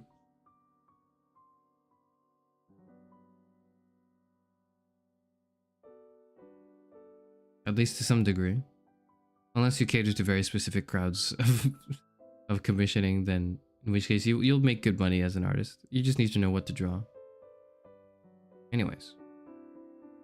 A Hunger Artist. Franz Kafka. Translated from German by Unknown. This is a copy I have, well, stolen from the internet somewhere. I'll put the link of this in the description so you can find it as well. I'll put it in the chat box, actually, if anyone wants to read along to it. Here it is. There. That's the... It should be safe. It's a PDF link, but yeah. A Hunger Artist, Franz Kafka. In the last decades, interest in hunger artists has declined considerably. Whereas in earlier days, there was good money to be earned putting on major productions of this sort under one's own management. Nowadays, that is totally impossible. Those are different times. Back then, the hunger artist captured the attention of the entire city. From day to day, while the fasting lasted, participation increased. Everyone wanted to see the hunger artist at least daily. During the final days, there were people with subscription tickets who sat all day in front of the small barred cage. And there were even viewing hours at night, their impact heightened by torchlight. On fine days, the cage was dragged out into the open air, and then the hunger artist was put on display particularly for the children. While for grown-ups, the hunger artist was often merely a joke, something they participated in because it was fashionable, the children looked on amazed, their mouths open, holding each other's hands for safety, as he sat there on scattered straw, spurning a chair in a black tights, looking pale, with his ribs sticking out prominently, sometimes nodding politely, answering questions with a forced smile, even sticking his arm out through the bars to let people feel how emaciated he was, but then completely sinking back into himself, so that he paid no attention to anything, not even to what was so important to him, the striking of the clock, which was the single furnishing in the cage, merely looking out in front of him. with his eyes almost shut, and now and then sipping from a tiny glass of water to moisten his lips. Apart from the changing groups of spectators, there were also constant observers chosen by the public. Strangely enough, they were usually butchers, who, always 3 at a time, were given the task of observing the hunger artist day and night, so that he didn't get something to eat in some secret manner. It was, however, merely a formality, introduced to reassure the masses for those who knew well enough that during the period of fasting the hunger artist would never under any circumstances have eaten the slightest thing, not even if compelled by force. The honor of his art forbade it. Naturally, none of the watchers understood that. Sometimes there were nightly groups of watchers who carried out their vigil very laxly, deliberately sitting together in a distant corner and putting all their attention into playing cards there, clearly intending to allow the hunger artist a small refreshment, which, according to their way of thinking, he could get from some secret supplies. Nothing was more excruciating to the hunger artist than such watchers. They depressed him. They made his fasting terribly difficult. Sometimes he overcame his weakness and sang during the time they were observing for as long as he could keep it up, to show people how unjust their suspicions about him were. But that was little help, for then they just wondered among themselves about his skill at being able to eat even while singing.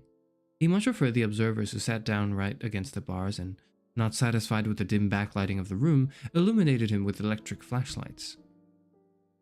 The glaring light didn't bother him at the slightest. Generally, he couldn't sleep at all, and he could always doze under any lighting and at any hour, even in an overcrowded, noisy auditorium. With such observers, he was very happily prepared to spend the entire night without sleeping.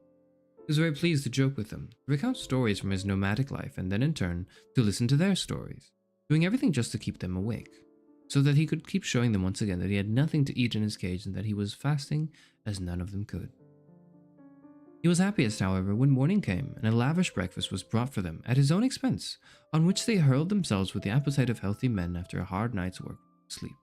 True, there were still people who wanted to see in this breakfast an unfair means of influencing the observers, but that was going too far, and if they were asked whether they wanted to undertake the observers' night shift for its own sake without the breakfast, they excused themselves. But nonetheless, they stood by their suspicions. However, it was in general part of fasting that these doubts were inextricably associated with it. For in fact, no one was in a position to spend time watching the hunger artist every day and night. So no one could know, on the basis of his own observation, whether this was a case of truly uninterrupted, flawless fasting. The hunger artist himself was the only one who could know that, and at the same time, the only spectator capable of being completely satisfied with his own fasting.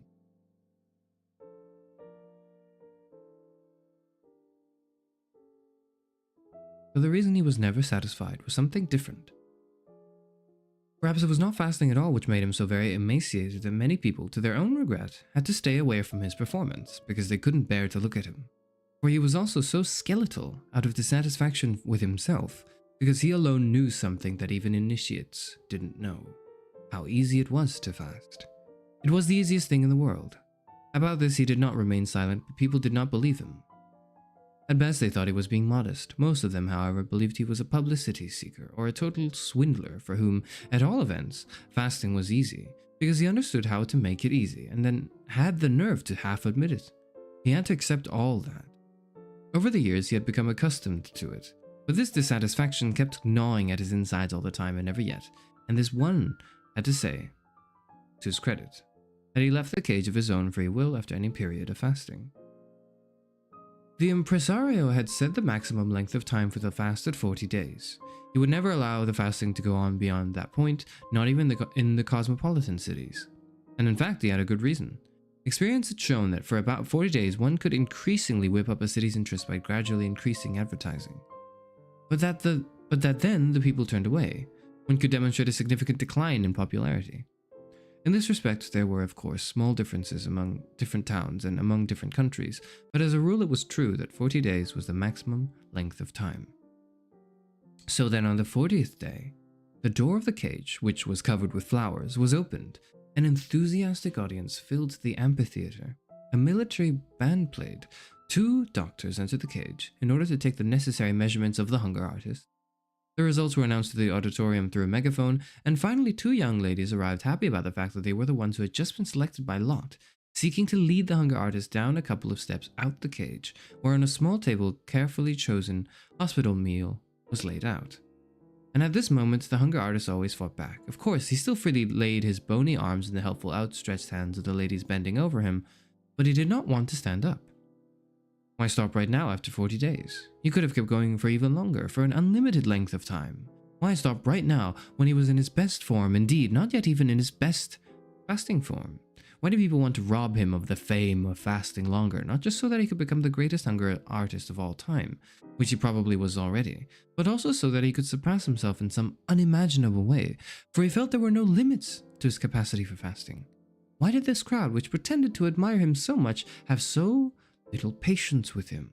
If he kept going and kept fasting longer, why would they not tolerate it? Then, too, he was tired and felt good sitting in the straw. Now, he was supposed to stand up straight and tall and go to eat, something which, when he just imagined it, made him feel nauseous right away. With great difficulty, he repressed mentioning this only out of consideration for the women, and he looked up into the eyes of these women, apparently so friendly but in reality so cruel, and shook his excessively heavy head on his feeble neck. But then happened what always happened. The impresario came, and in silence, the music made talking impossible, raised his arms over the hunger artist, as if inviting heaven to look upon its work here on this straw, this unfortunate martyr, something the hunger artist certainly was, only in a completely different sense, then grabbed the hunger artist around his thin waist. In the process, wanting, with his exaggerated caution, to make people believe that here he had to deal with something so fragile, and handed him over, not without secretly shaking him a little so that the hunger artist's legs and upper body swung back and forth uncontrollably, to the women, who had in the meantime turned as pale as death. At this point, the hunger artist endured everything. His head lay on his chest. It was as if it had inexplicably rolled around and just stopped there. His body was arched back, his legs, in an impulse of self-preservation, pressed themselves together at the knees, but scraped the ground, as if they were not really on the floor, but were looking for the real ground, and the entire weight of his body, admittedly very small, lay against one of the women, who appealed for help with flustered breath, for she had not imagined her post of honor would be like this, and then stretched her neck as far as possible, to keep her face from the least contact with the hunger artist. But then, when she couldn't manage this, and her more fortunate companion didn't come to her assistance, but trembled and remained content to hold in front of her the hunger artist's hand, that small bundle of knuckles, she broke into tears, to the delightful laughter of the auditorium, and had to be relieved by an attendant who had been standing ready for some time. Then came the meal. The impresario put a little food into the mouth of the hunger artist, now half unconscious as if fainting, and kept up a cheerful patter designed to divert the attention away from the hunger artist's condition. Then a toast was proposed to the public, which was supposedly whispered to the impresario by the hunger artist. The orchestra confirmed everything with a great fanfare. People dispersed, and no one had the right to be dissatisfied with the event. No one except the hunger artist. He was always the only one. He lived this way, taking small regular breaks for many years, apparently in the spotlight, honored by the world, but for all that his mood was usually gloomy. And it kept growing gloomier all the time, because no one understood how to take him seriously. But how was he to find consolation? What was there left for him to wish for? And if a good-natured man who felt sorry for him ever wanted to explain to him that his sadness probably came from his fasting, then it could happen that the hunger artist responded with an outburst of rage and began to shake the bars like an animal, frightening everyone. But the impresario had a way of punishing moments like this, something he was happy to use. He would make an apology for the hunger artist to the assembled public, conceding that the irritability had been provoked only by his fasting, something quite intelligible to well-fed people and capable of excusing the behavior of the hunger artist without further explanation.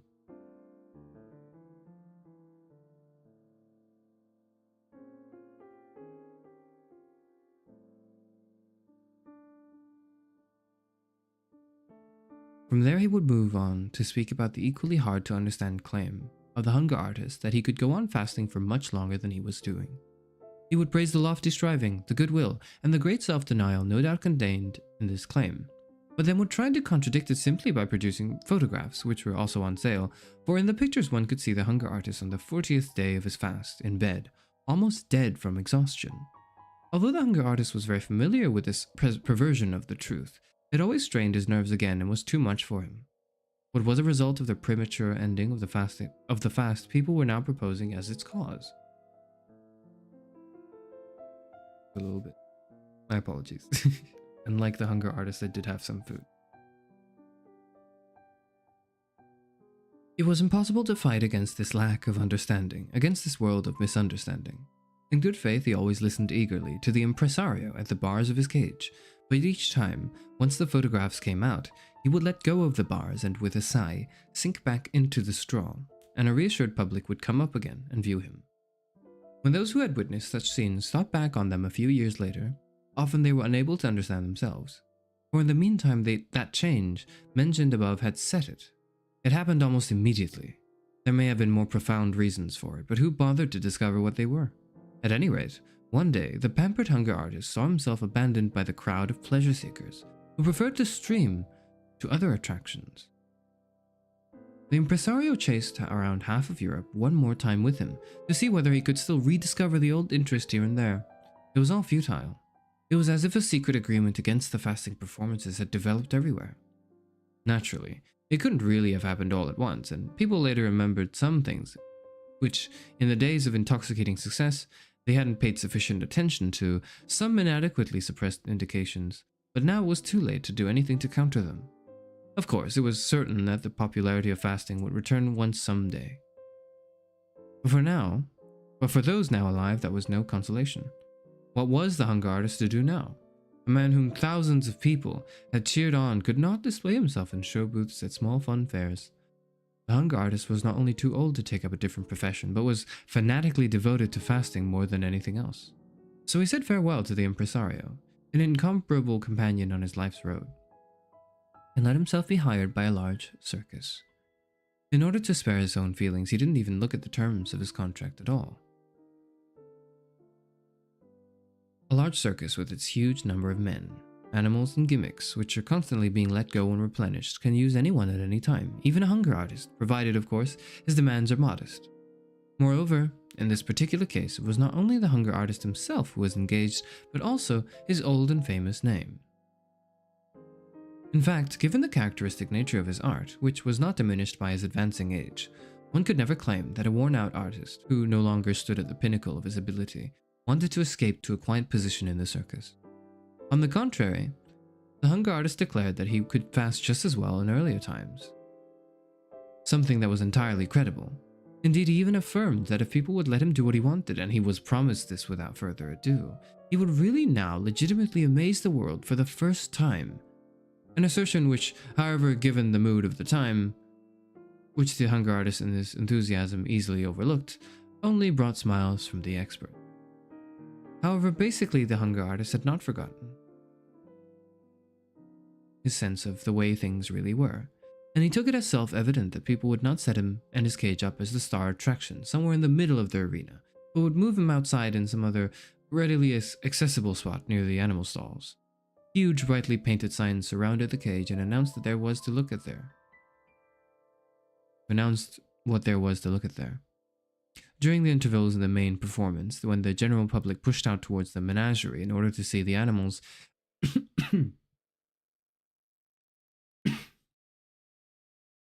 they could hardly avoid moving past the hunger artist and stopping there a moment. They would perhaps have remained with him longer if those pushing up behind them in the narrow passageway, who did not understand this pause on the way to the animal stalls they wanted to see, had not made a longer peaceful observation impossible. This was also the reason why the hunger artist began to tremble at these visiting hours, which he naturally used to long for as the main purpose of his life. In the early days, he could hardly wait for the pauses in the performances. He had looked forward with delight to the crowd pouring around him until he became convinced only too quickly even the most stubborn, almost deliberate self-deception could not hold out against the experience. That judging by their intentions, most of these people were, again and again, without exception, only visiting the menagerie. And this view from a distance still remained his most beautiful moment, for when they had come right up to him, he immediately got an earful from the shouting of the two steadily increasing groups, the ones who wanted to take their time looking at the hunger artist, not without any understanding, but on a whim or from mere defiance. For him, these ones were soon the more painful, and a second group of people whose only demand was to go straight to the animal stalls. Once the large crowds had passed, the late corners would arrive, and although there was nothing preventing these people anymore from sticking around for as long as they wanted, they rushed past with long strides, almost without a sideways glance, to get to the animals in time. And it was an all too rare stroke of luck when the father of a family came by with his children, pointed his finger at the hunger artist, gave a detailed explanation about what was going on here, and talked of earlier years when he had been present at similar but incomparably more magnificent performances, and then the children, because they had been inadequately prepared at school and in life, always stood around still uncomprehendingly. What was fasting to them? But nonetheless, the brightness of the look in their searching eyes revealed something of new and more gracious times coming. Perhaps, the hunger artist said to himself sometimes, everything would be a little better if his location were not quite so near the animal stalls. That way it would be easy for people to make the choice. To say nothing of the fact that he was very upset and constantly depressed by the stink from the stalls, the animals' commotion at night, the pieces of raw meat dragged past him for the carnivorous beasts, and the roars at feeding time, but he did not dare to approach the administration about it. In any case, he had the animals to thank for the crowds of visitors among them, whom, here and there could be one destined for him.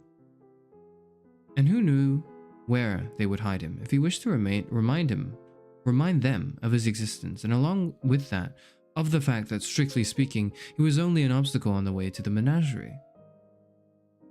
A small obstacle, at any rate, a constantly diminishing obstacle. People got used to the strange notion that in these times they would want to pay attention to a hunger artist, and with his habitual awareness, the judgment on him was pronounced. He might fast as well as he could, and he did, but nothing could save him anymore. People went straight past him. Try to explain the art of fasting to anyone. If someone doesn't feel it, then he cannot be made to understand it. The beautiful signs became dirty and illegible. People tore them down, and no one thought of replacing them. The small table with the number of days the fasting had lasted, which early on had been carefully renewed every day, remained unchanged for a long time, for after the first weeks the staff grew tired of even this small task. And so the hunger artist kept fasting on, as he once had dreamed about in earlier times, and he had no difficulty succeeding in achieving what he had predicted back then. But no one was counting the days. No one, not even the hunger artist himself, knew how great his achievement was by this point. And his heart grew heavy. And when once in a while a person strolling past stood there, making fun of the old number and talking of a swindle, that was in a sense the stupidest lie which indifference and innate maliciousness could invent. For the hunger artist was not being deceptive. He was working honestly, but the world was cheating him of his reward. Many days went by once more, and this too came to an end. Finally, the cage caught the attention of a supervisor, and he asked the attendant why they had left this perfectly useful cage standing here unused with rotting straw inside. Nobody knew. Until one man, with the help of the table with the number on it, remembered the hunger artist. They pushed the straw around with a pole and found the hunger artist in there. "Are you still fasting?" the supervisor asked.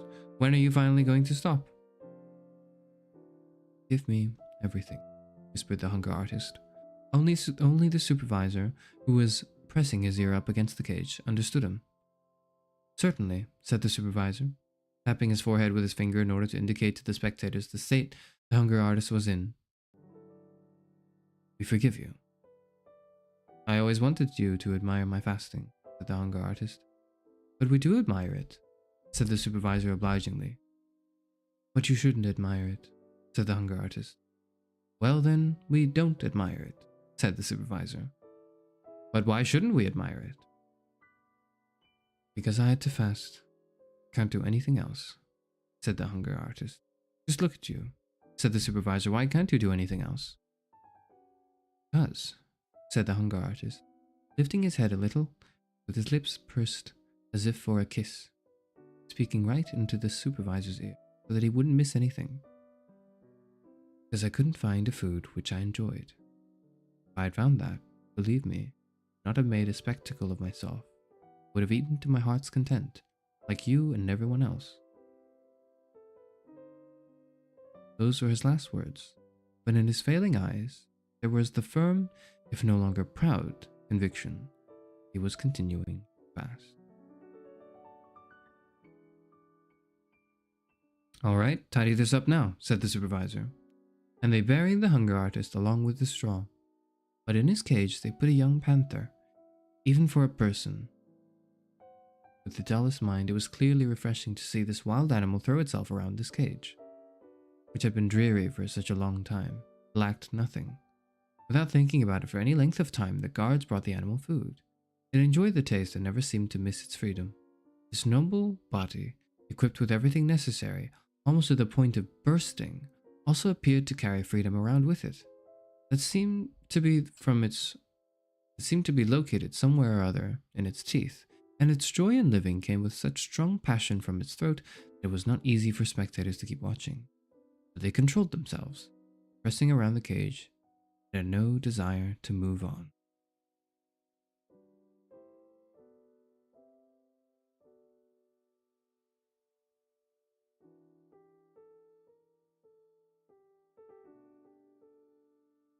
That was A Hunger Artist, a short story by Franz Kafka. Downloaded from libraryofshortstories.com. It's in the public domain of Australia, but check your local copyright laws if you live anywhere else. Well, I'm in Alexandria, so I guess it's close enough. Alexandria sounds close enough to Australia, so I'm sure I'm fine. Hmm.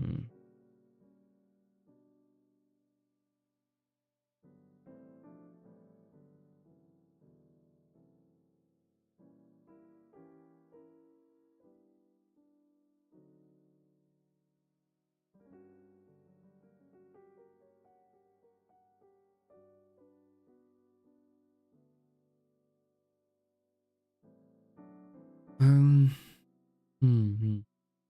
Initial thoughts, just quick thoughts, right? After having read it, I quite enjoy the parallels between the artist and the circus animals towards the latter half of the story. It is really interesting.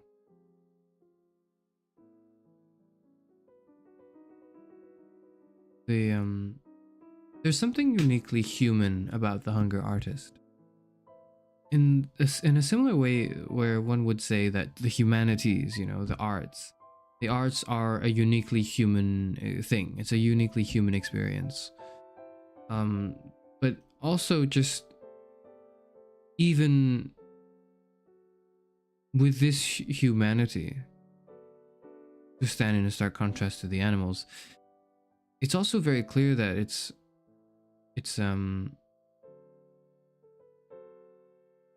people don't get it, in a sense. It's almost like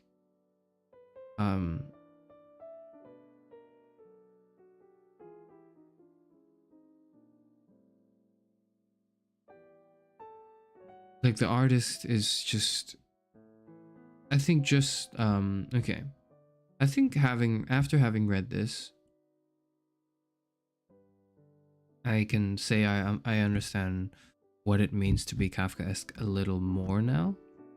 I think there's a running sort of theme of alienation, of this sort of inner world that is very human, not being at the same time not being understood by the other humans around you, and that sort of that struggle. But at the end, I think when I think of whose comments, Albert's comments, like Albert Camus' comments, and how Kafka's work is almost absurd, but there is still that glimpse of hope towards the end, which makes it not absurd, I think is a really interesting take on Kafka's work. Fascinating stuff.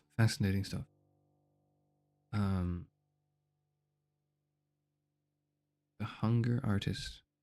Hmm.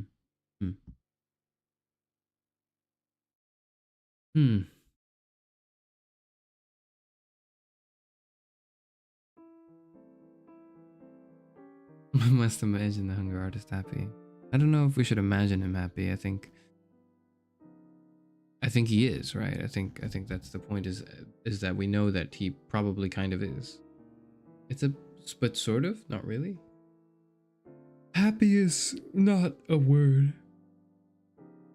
It's not the right word to use here, but maybe content. I don't know.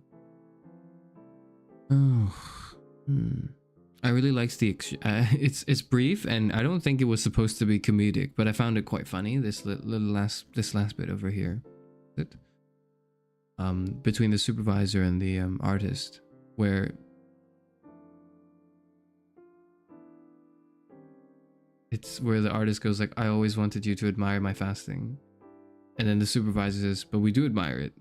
And then the artist goes, "But you really shouldn't." And then the supervisor goes, "Well, I guess we don't admire it then." It's so funny, like, to me. I find this part hilarious. This is how it feels to explain something to someone.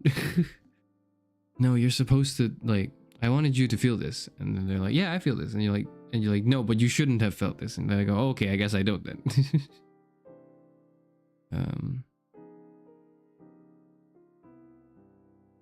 Yeah, I see what he means by there's a sort of glimmer towards the end, like always in Kafka's like tales, that is like why it's very, very close to absurdism, but it's not exactly absurdism. But it does get you into that like headspace and understand it. I quite like it. Kafka's work is quite enjoyable to me so far, from what I have read. In what I have read, it's quite enjoyable.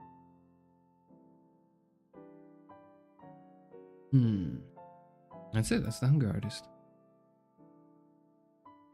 And those are my brief thoughts.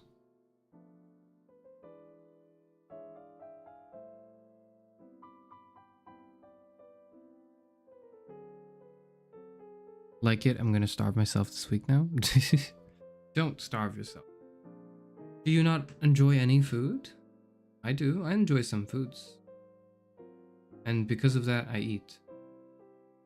I don't always eat because what I'm eating is what I enjoy, but because I do enjoy eating, I eat.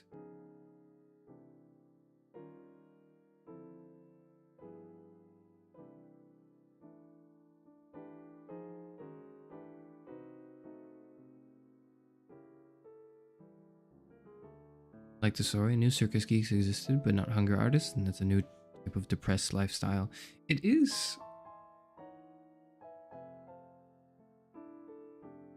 It does strike as a depressed lifestyle, but there's also like a there's a grit and determination in spite of this cataclysmic depression. You know what I mean? Like he's starving because he doesn't enjoy, or at least he claims to. At this point, who knows, right? Maybe he does, but he's just forgotten it, right? He claims that to not enjoy any food at all, and that's why he can commit himself to this fasting, to this starvation.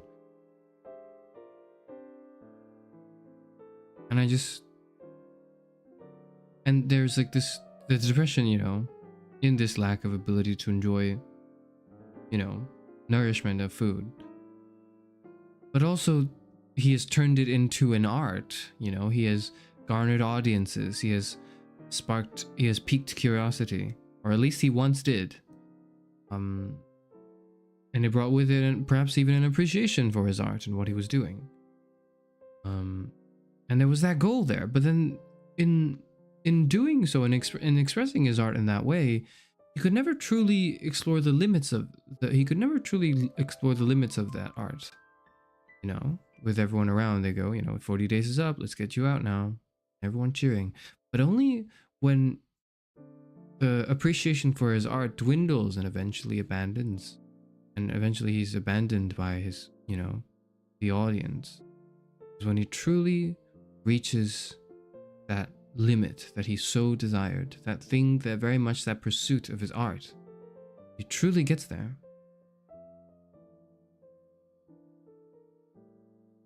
So much so that he just, well,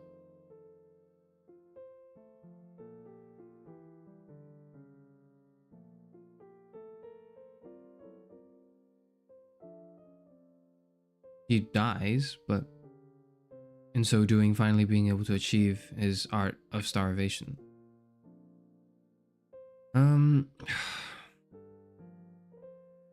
It's quite interesting.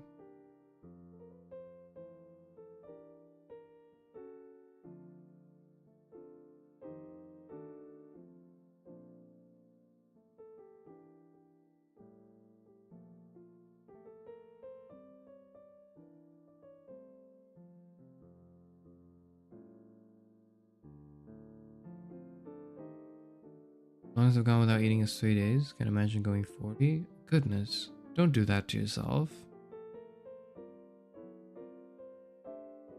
You should eat every day. You should eat food. Food is good. Nourishment helps you doing things. I can imagine, you know, maybe skipping a lunch or skipping a dinner because you just get so wrapped up in work or something, but you know, you can't go a whole day without eating anything. You need the energy to do whatever it is you do.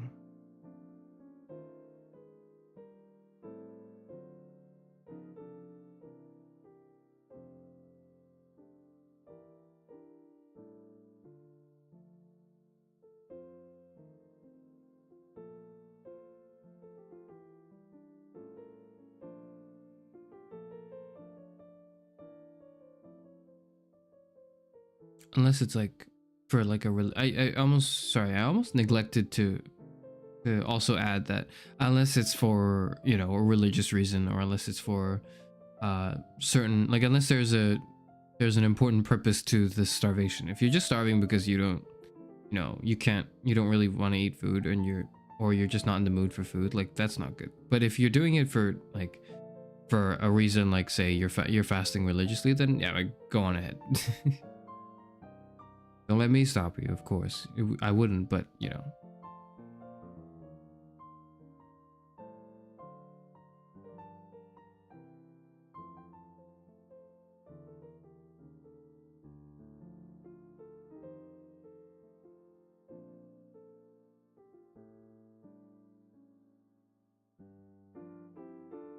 On days without moving, tell me what to do, old man? I mean, I'm not telling you what to do. I'm just telling you what I would do. And if you have any faith in my wisdom, which is, you know, we're operating on a lot of goodwill considering I haven't done too much to prove it.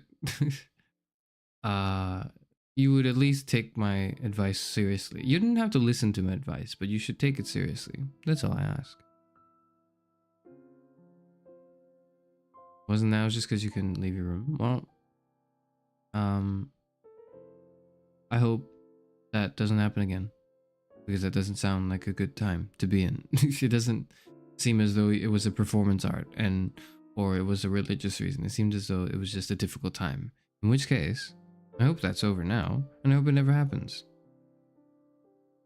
It might, but if that were the case, just remember that that I have expressed the opinion that it might be mildly concerning, is all.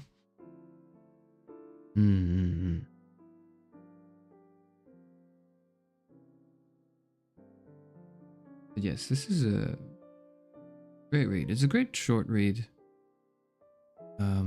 which I enjoyed very much.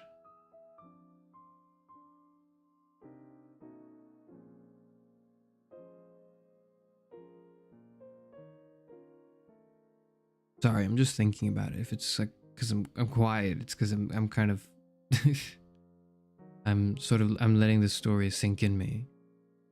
Good story.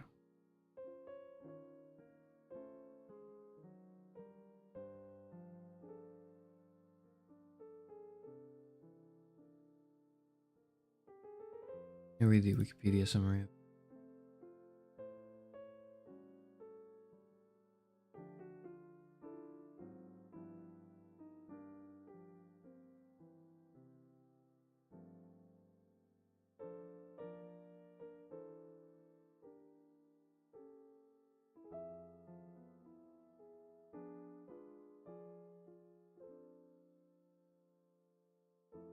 There's a sharp division among critical interpretations of a hunger artist.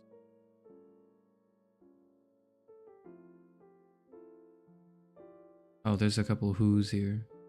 Material near this tag possibly uses two vague attributions or weasel words. August 2010. It's been 15 years. It's been 15 years since someone has taken a look at this Wikipedia article. But like, these words are kind of vague in this discourse and doesn't really attach much. It doesn't really cite its sources. And this shit was 15 years ago. It's not been touched since. Some point to the aestheticism of it. And some point to an allegory.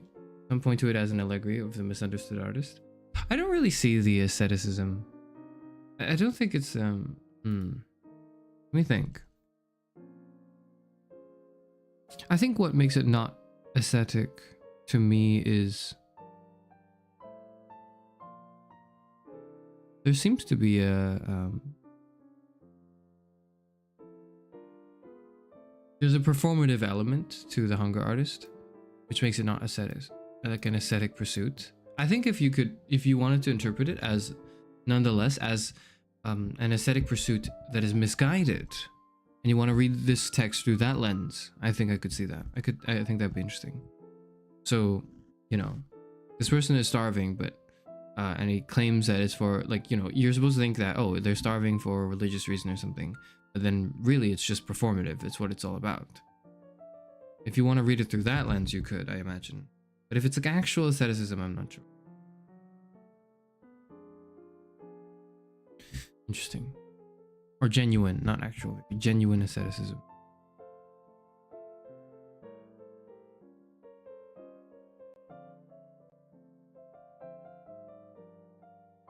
According to this view, the story written near the end of his life links the hunger artist with the author as an alienated artist who is dying. I mean, alienated artist who is dying is a little vague. It is kind of like a lot of his other work is just alienated character is not having a good time, like it's that's a little vague. I would say, yeah, maybe this Wikipedia article does need a little bit of work. The animal's corporeality stands in marked contrast to the hunger artist's ethereality. Yes, that's true, but I wonder if it is.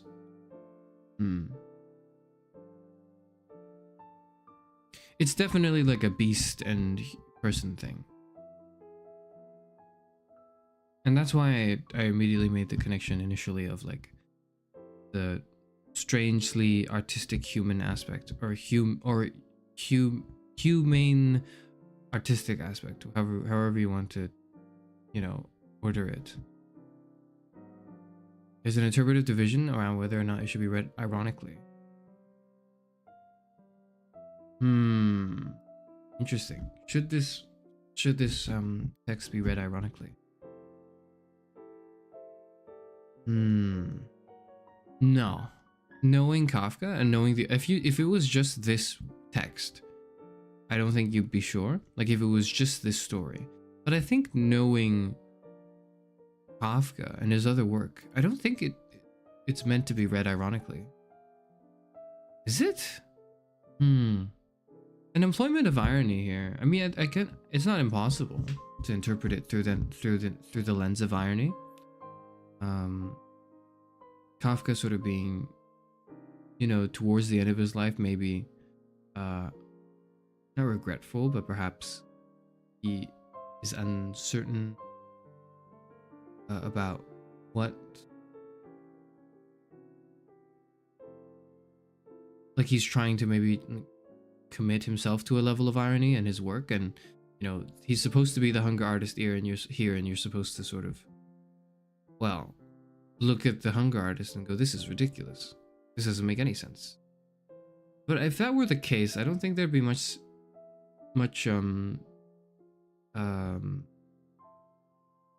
we wouldn't get to peek inside the artist's head if it were an ironic piece. I think if it were a piece that was intended to be read ironically, or rather, if we wanted to make a strong argument for an ironic interpretation of of a hunger artist, you would have to deal with the fact that we know what the artist thinks. We see the intent of the artist. We understand through the story, at least, right? We understand through the story that you know, what the artist dreams about, what the artist yearns for, the deep dissatisfaction in the artist.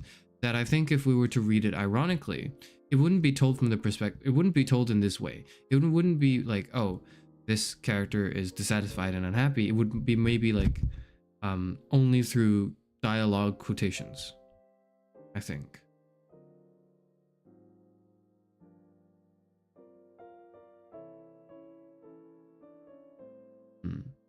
I think if you were to argue for it to be read ironically, you'd have to deal with that problem. Maybe not problem, but you would have to deal with that point I raised, which is, you know, how come the hunger artist's point of view is told through this almost objective narrative lens and not like not just through dialogue exchange, because he has dialogue with other characters. But I don't know. Because then it's like, then you have this alienation, not just the artist from his like audience, right? There's not just that level of alienation. There's also on a meta level, the alienation between you as the reader and the artist, you know, the writer, Kafka. Right? There's that meta level, or rather you as the reader and the hunger artist himself. There would be another layer of alienation. And I think that if we were to interpret this text ironically, that's what you would pay attention to, is whether or not the text sort of tries to alienate you, the reader, from the hunger artist. But that does not seem to be the case, at least to me, on initial reading. I just read this, you know, I just read this just now. I don't know.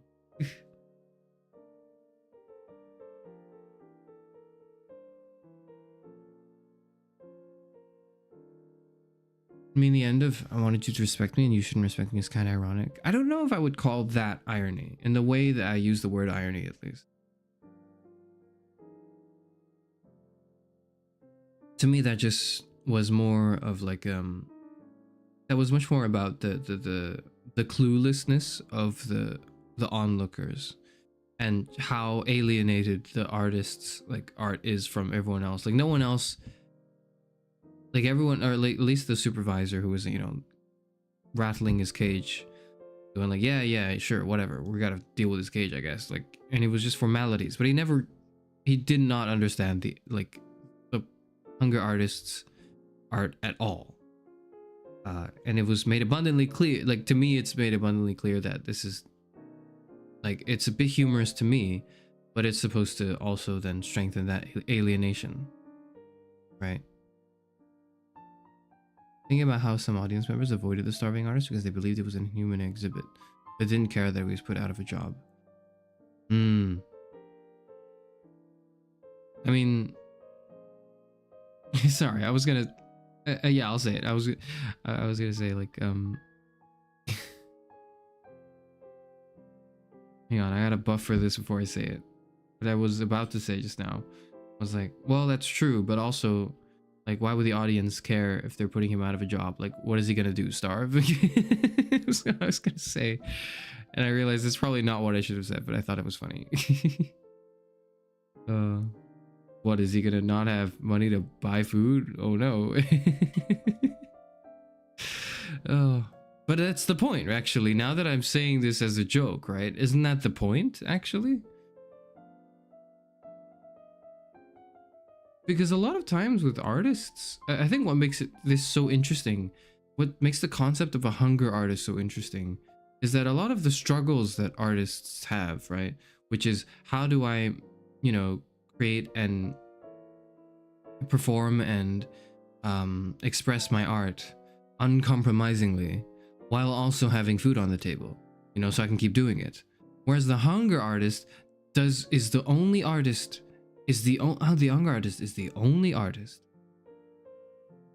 who never has to worry about this problem, you know, which I think is pretty interesting. This is a fascinating, I didn't even realize that the concept of a hunger artist is so interesting.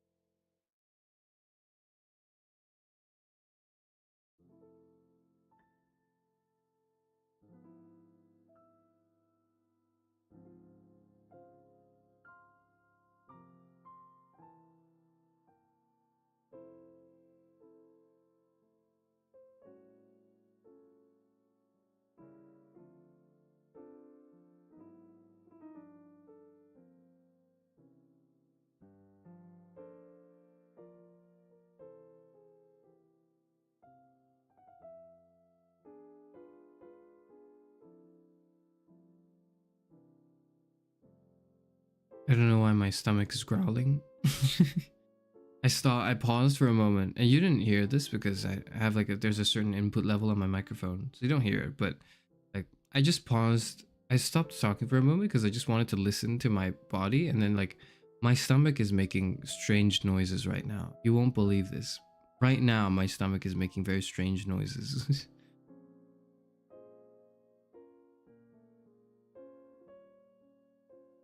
I think it wants to eat something.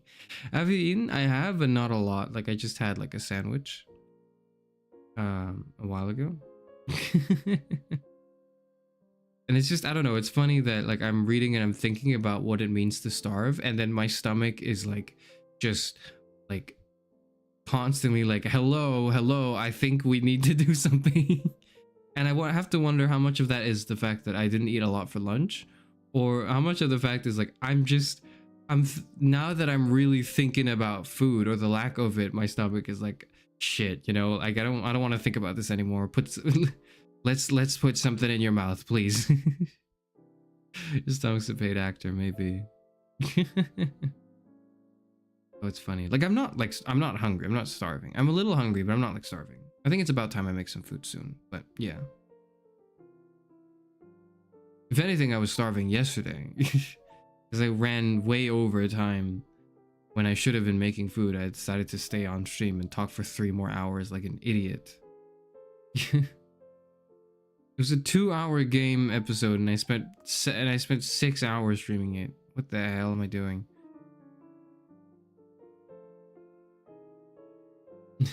No 7-hour stream today. Indeed. You should do something else with your time, please. Goodness. Your leisure time. Bird watching, maybe. I don't know. But yes, overall, I would say this is sufficiently Kafkaesque to me. Something I'm going to think about, and it's going to be, the more I think about it, the more impressive the story is going to be.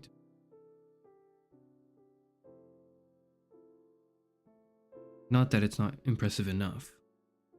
Do you not snack? Not really. I don't really snack. I have meals, and sometimes the meals are large, sometimes they're not. And I usually aim to have 1 large meal a day. I'll have like a light meal and I'll have a large meal. And then in between, I don't really snack. On occasion, I do, but that's only if like the meal was not sufficiently large and I'm really hungry. Then I'm like, all right, I'm gonna snack. I'm gonna eat some cookies or something. But otherwise, no, I don't really snack. I just don't think about food when I'm not eating. I think about food like if there was no clock, if I had no sense of time at all, I would actually not, like I'd probably not starve, but I would have a really weird schedule where I would just only eat when I'm hungry, and that would just, I don't know, it'd be strange. And it would just depend on how much energy I exercise I spent that day.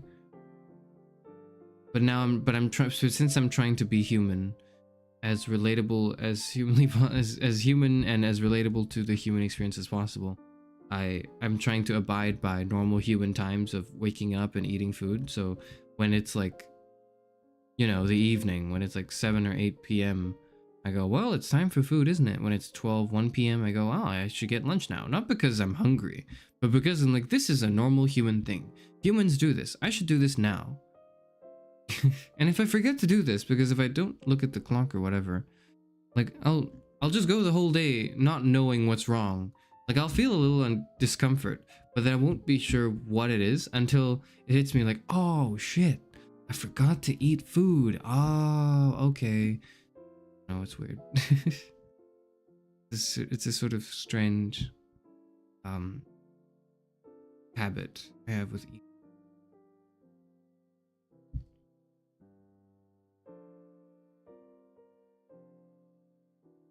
I don't dislike eating, I don't know, I just don't think about it when I'm not eating food. Spoken like a true philosopher, I guess. Spoken exactly like someone who did a philosophy degree and can't afford to eat and can't afford to snack that much. I just don't remember how long it's been since the last 8. Well, it's like, that's no good. Like, I know it's not good. So even though I don't really think to myself, like, oh, I'm hungry, I should eat, I still try to abide by the human schedule and eat food by those times, you know? And I definitely will not go a day without eating, for sure. But it's less like it's less like my biological impulse and more just like mentally I'm like, no, I gotta be a proper human, and so I should abide by human rules and eat food now like a normal human would. You know what I mean? Maybe you don't. Maybe you'll say you admire it, my art, and then I'll tell you actually you weren't supposed to admire it, and then you'll go, okay, I guess we don't admire it then.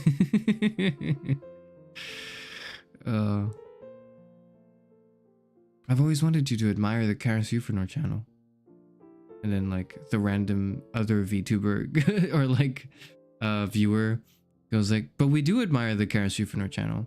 And then I go, but you really shouldn't admire the Karasufanor channel. Oh. Oh, yes. You really shouldn't, though. Like, I really wanted you to like Karasufanor, and you do. But you really shouldn't.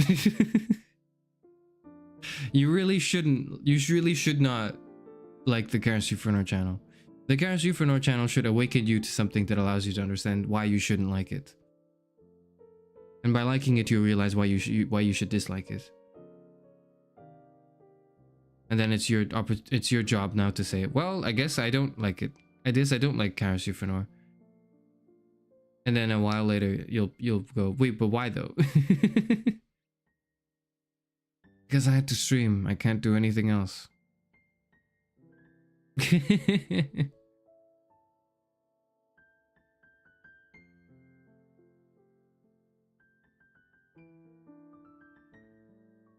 Why can't you do anything else? What do you mean, why can't you do anything else other than stream?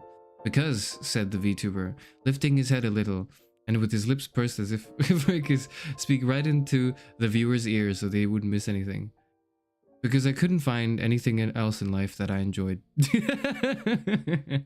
Wait, hold on, I have to read it now. Hold on, I have to read it that way. Wait. They pushed the straw around with a pole and found the streamer. They found the VTuber in there. Are you still VTubing? The viewer asked. When are you finally going to stop? Forgive me, everything, whispered the VTuber. Only the viewer, who was pressing his ear up against the cage, understood him. Certainly, said the viewer, tapping his forehead with his finger in order to indicate to the other chatters the state the VTuber was in. We forgive you. I've always wanted you to admire my streaming, said the VTuber. But we do admire it, said the viewer obligingly. But you shouldn't admire it, said the VTuber. Well then, we don't admire it, said the viewer. But why shouldn't we admire it? Because I had to stream. I can't do anything else, said the hunger artist. Sorry, said the VTuber. Just look at you, said the viewer. Why can't you do anything else? Because, said the VTuber, lifting his head a little end, with his lips pursed as if for a kiss, speaking right into the viewer's ear, so that he wouldn't miss anything. Because I couldn't find anything else which I enjoyed. If I had found that, believe me, I would not have made such a spectacle of myself. I would have just found a job and worked to my heart's content. Like you and everyone else. Those were his last words. But in his failing eyes, there was the firm, if no longer proud, conviction that he was continuing to stream. Oh.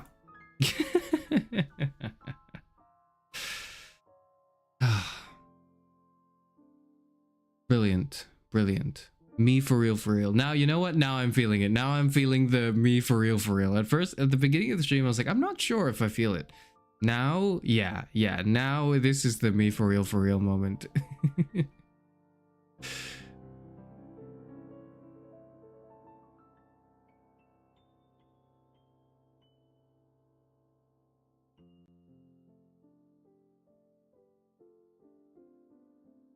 We love you, Karasufanor, but you shouldn't. But you shouldn't. The way it says, So you say it sounds like you're a robot pretending to be human, praying to eat through to throw us off the tracks.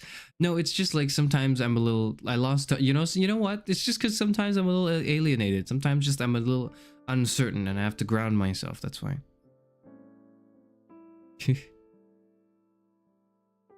Fantasy would have been doomed to a 9 to 5. It's true. And even with you, with all of you, I'm still doomed to a 9 to 5, I think. I don't think I'm walking out of that. I don't think that's happening. This shit is not sustainable. It is a countdown timer to when I'm gonna stream less, and we're all just going to have to accept that reality when that happens. So it is what it is. Food 200, internet 150, rent 400, alcohol 3,000, utilities 300. True.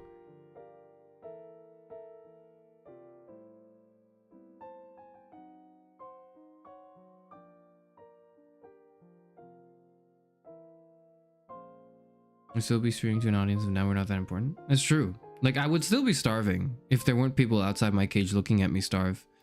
The fact that there are people outside my cage watching me starve, right, means I get to talk to them. I get to, you know, explain myself. I get to, you know, maybe joke. I get to show you how rotten how frail my bones are, how much I've starved. You can see it, and I can tell you. I can interact with you and show you how much it is. But without you, I would still be starving. Without you, I would still be fasting.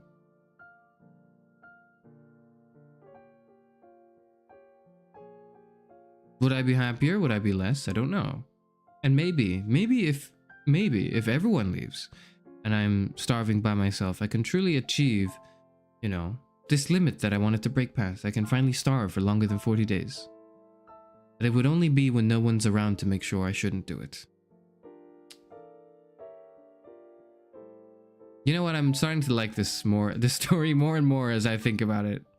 Which is exactly how I felt about Metamorphosis, where I finished reading it and I was like, oh, I don't know know how to feel. I don't feel like super good. I don't feel like it's, wow, this has blown my mind. But then over the next week, I just kept thinking about it and I kept like going like, wow, holy shit, this is really good. That's how I'm feeling about this short story right now. That is fascinating stuff. All right. No more of that. No more of that. I'm gonna go now. I think I'll be gone. And I'll be gone for tomorrow as well. So don't expect to see me there. But I will return on Thursday. There'll be a House Slipper stream. I promise you can ask me questions then. Ask me anything. You can ask me some February questions since I won't be around for the first bit of February. It's a, you know, I don't mind having that there. And other than that, I will be, and then, you know, that will be it. And then I will leave all of you for a very long time. Not forever, but a very long time. I will leave you. And then I'll be back. Probably be gone for about a month. But next stream is the last one. So until then, so let's see. Probably a bye hug before you go. I mean, I'm not going for that long, so no. No more daily Garrus streams for 2025. That's true. That streak has ended a week into it. If it would have been funny if I made the New Year's resolution to stream every day of the year, and then the resolution stopping after a week, and I realized how that is just not feasible at all. I'll pull the sad face. Trust me, I'm used to seeing sad faces. Okay, I'm used to going like, all right, I gotta leave now, and then people going, "Has this?" Okay, I'll tell you the one last thing. I'll say one last thing before I leave. I will say one last thing. Okay. Now that reminds me, I think a core memory I had was like when I was, you know, a lot younger. I was visiting like I think I was visiting an acquaintance. Like I wasn't even that close to this person. I was just like visiting an acquaintance, and it was like a house party or something or whatever. It was when we were really young. This was some 50 something odd years ago of my life, right? Some 50 something odd years ago. Back then, you know, I visited an acquaintance, a house party or something, and we weren't really that close where I knew this person, but throughout the house party, it's like we kind of started chatting more, and then I sort of started befriending this person more.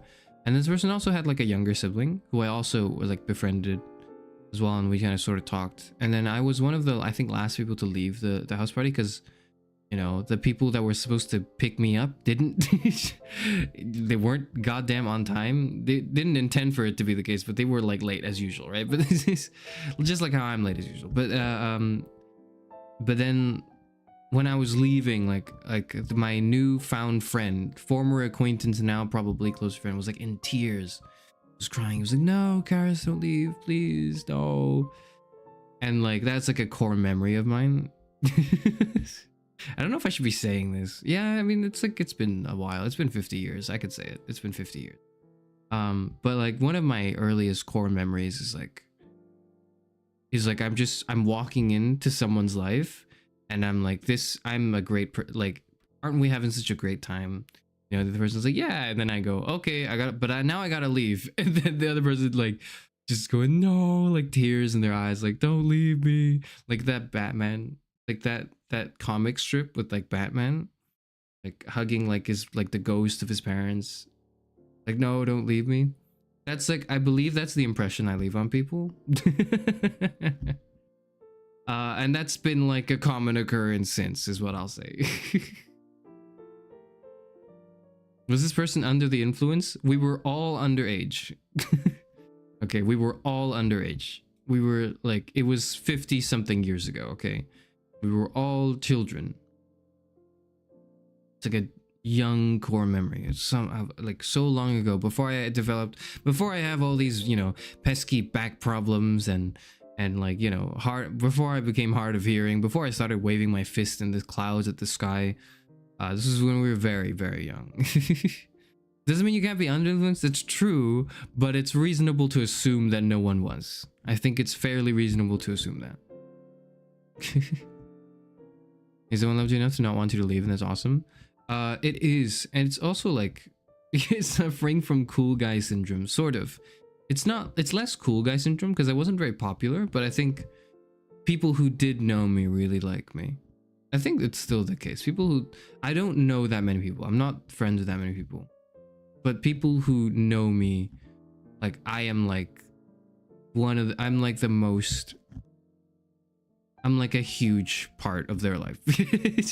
Not like, I don't want it to sound conceited, but not like I'm a huge part of life. What I mean is like, if there was a tier list of people dying, you know, if someone passes away and there's a tier list of how sad, you know, you would be if someone in your life passed away, you know, obviously this is excluding family members and all that, but just, you know, friends, right? You have a tier list of friends who, you know, if something bad were to happen to them, you would feel bad, you would feel sad.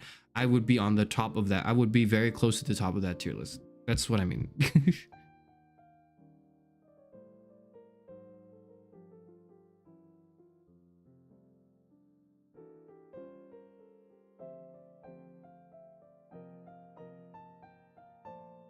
You were in your 20s 50 years ago? No, 50 years ago, I was like 10. I'm 60 right now.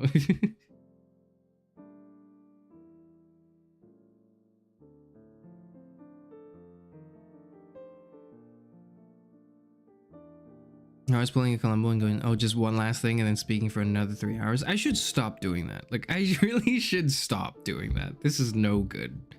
It's no good. I'm like, well, actually, no, there's one last thing. And then like, I'd spend 3 hours on this one last thing and I forget. Feels like a divorce when you end stream. That's a problem. That's a problem that needs to be fixed. Okay, that's not good. I know you joke, but that is concerning. There's other VTubers to watch, right? So you could do that. Forgot how to do math. I'm sleepy. All right, fair enough. But yes, that is the math. You do the correct inputs to make him say the magic just one last thing words. Okay, but like, there really is just like, I just can't shut up. Like, I was watching some of my streams, trying to organize it, and I was thinking about chaptering I do this thing where I chapter the streams, right? But then I was thinking also, usually the way it's set up, right, is, I don't know how many of you go back to watch VODs, but if you do, you'll notice it, right? Usually it's like start screen, which is just, you know, I have the starting screen, nothing special about that. And I have a preamble, which is like me talking before I do the main thing that the stream says I'm doing, right? And then there's the thing I'm doing. So Walking Dead season 1 episode 1, you know, that's there. And then afterwards there's like a post discussion. And in this post discussion and in the preamble, there's like 10,000 things. There's like 10,000 different topics I'm talking about. And I keep thinking like, oh, I really should categorize these discussions so that you can see, you know, oh, at this point I talk about this topic and at this point I talk about this topic. But then I'm like, I don't have the time for this. Fuck, I can't. I have to schedule the next stream and then do that and then think about that. Post game final thoughts being 4 hours is funny as fuck. Like it might be, but it's also like, you know, it's gonna be so confused. Like what do you expect? There's no, like, what was the point of chaptering it if in the chaptering I'm just like, here's where I talk for 4 hours, and it's like, okay, thanks, but I wanted to know what, you know, what the hell is the specifics of you talking. I don't know. All this to say, I've given a lot of thought as to whether or not I should organize myself or my streams and my VODs by, you know, time stamping stuff or specific discussions or topics and ideas and themes. But I'm not going to because I don't have enough time. However, I will say, if you're watching a VOD and, you know, you might as well, since it's not so out of the way anyways, I would appreciate if anyone wanted to timestamp for me. If anyone's a VOD watcher and they're just doing timestamps, that's good. That's good not just for you and, like, you know, anyone else who wants to watch VOD. It's also good for me to look back on different VODs and streams just to figure out what the hell I said and when I said them. If you have like timestamps, if it's just for like one topic, you don't have to timestamp everything. If you just timestamp like, oh, this is my favorite part when you talked about this, you know, and you put a timestamp there, that's so useful for me. That is so useful for me. But again, it's like, you know, I'm sure no one is bothered. No one gives a shit. People rarely even do that for big VTubers, so I'm not expecting that. But it's also like, it would be useful. It would be useful. Here's the ideal. The ideal is like, I get like there are 10 clippers for Karasufi Funo's channel, and it can be it's in the style of like Library of Laterno, like Northern Lion, one of the Northern Lion clippers. It's just in that style where you have like an encyclopedic knowledge of everything, and you can pull up whatever strange thing I'm referencing right off the bat for like clips that are really good. But yeah. Comments are so good. I love when streamers have people dedicated for that. So the thing is like, this I recognize is this is labor, right? This is not, I'm not going to sugarcoat it. All right. This is work. This is labor. There's a degree of like, you know, you're sorting through stuff to, you know, sift through things and organize them, put them in a place. That's labor. That is work. And I have no money to pay anyone for work. So I will not. And I'm not going to pretend like I have it, like I don't. I mean, if I can't afford to do it, you know, why would you? I think clipping is a little different because when you're a clipper, you do also share. There's an element of profit you can share from the streamer where it's like a almost symbiotic relationship, right? Where if you are a clipper for a streamer, you can monetize those clips too. And you're not the one producing the content. You're not the VTuber in question. You're not, you know, the one speaking. You're just kind of picking out a bit of the stream to do, and you can, you know, you can profit off of that work. But the thing is that work is also, you're not taking anything from the streamer though. If anything, you're helping the streamer grow. And like, because of the existence of external clippers, VTubers also benefit from this, you know, heightened exposure, so more people will visit the streams, and then, you know, streams can get better, so clippers have more material to work with, so clippers themselves can have like this thing to profit with. It's a really interesting and really good, it's one of those things that doesn't feel like it should be a win-win, but it is kind of a win-win. It's just interesting. So what you're saying is someone should make a Karasufi Funo clip channel? What I'm saying is I need to be so good. There's a pressure. Here's what I'm saying. Here's exactly what I'm saying, right? I'm saying I gotta be so good at streaming. Like, the stream just has to be so incredibly entertaining and like valuable and funny or whatever, right? That someone could go out of the way and put work into, you know, clipping and sorting and posting clips of my stream and for that to be profitable, enjoyable for that person to do it completely externally of my influence. You know, I should have no say in what gets clipped. I should have no say in what gets published. I should have no say in what people think. I'm just doing my thing, and someone else is like extracting my thing and refining it and doing their own thing, and both of us mutually profit from this. But the only way this can happen is if I'm so good that all the effort spent to clip me and like, you know, put up a compilation of things I'm doing or like discussions or whatever is also worth it for the person doing it, because it's work. It's like this is work. In order for it to be worth it, the work you put in, the what you get out of it must be bigger than the work you put in. And frankly speaking, I'm not saying, you know, someone should make a Karen Supernova clip channel now. I'm saying I should be so good that it would make sense for someone to make a clip channel. Because right now it doesn't make sense to make a clip channel for Kara Supernova. You want to know why it doesn't make sense? Because no one gives a fuck about Kara Supernova. It's because no one cares. There is no demand for watching. There's very little demand. There's no demand. There's very, very little demand for Kara Supernova clips. Okay, there's very few little demand for that, and because of that, like, it would not make sense for that to be created, and therefore I'm not going to advocate for its creation. But eventually, I'm going to be so good. I should be, right? Like, that's the goal. That's the aim. Is eventually I'm going to be so good that it would make sense for someone to make a clip channel totally outside of their time to do, you know?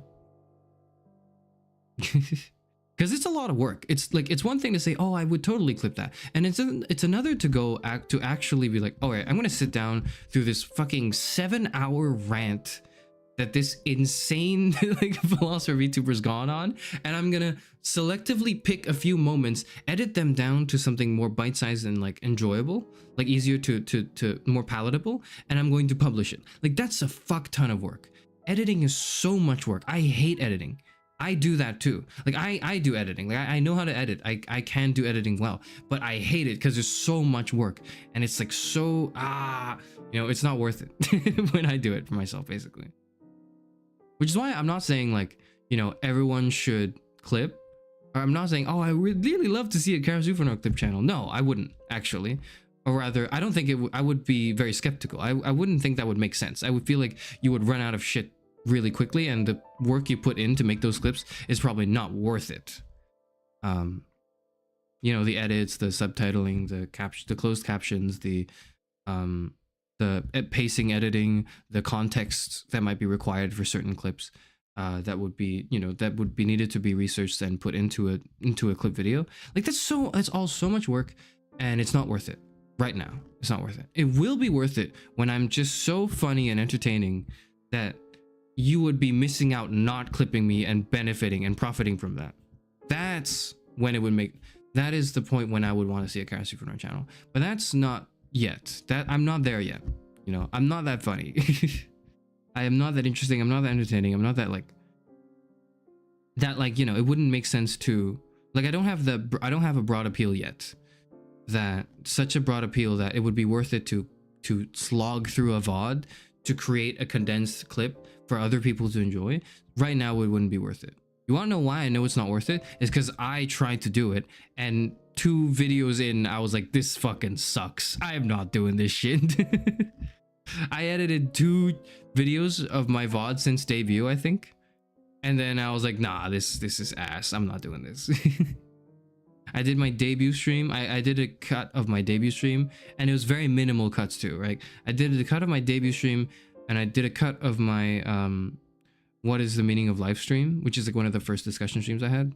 Not really discussion, like more like presentation streams I had. And it's so annoying. It's so much work. It's not worth it. For what? Like 100 views from people who would already have seen the VOD anyways, and they would almost actually even just prefer watching the VOD. It's not worth it. There's like, what, 100 views on the debut cut that I did for myself, which took like 4 or 5 hours of editing because I'm bad at editing. Like, I can do it. Okay, I'm not bad at it. I'm slow at editing. So it took me 4 or 5 hours to make that, and it's got like 100 views. I just stream a game, and that's the same amount of views. Like, I just completely unfiltered talk. Oh shit, I just realized you can see my channel as I click into it. I didn't mean for that, but that's fine. You can see it. I guess you could see it. Like, that's not worth it. I forgot I was screen sharing my web browser, so I forgot you could see me clicking into my channel as I'm speaking on this, but that was fine. That's not, there's no incriminating like evidence off of what I just did, right? Anyways.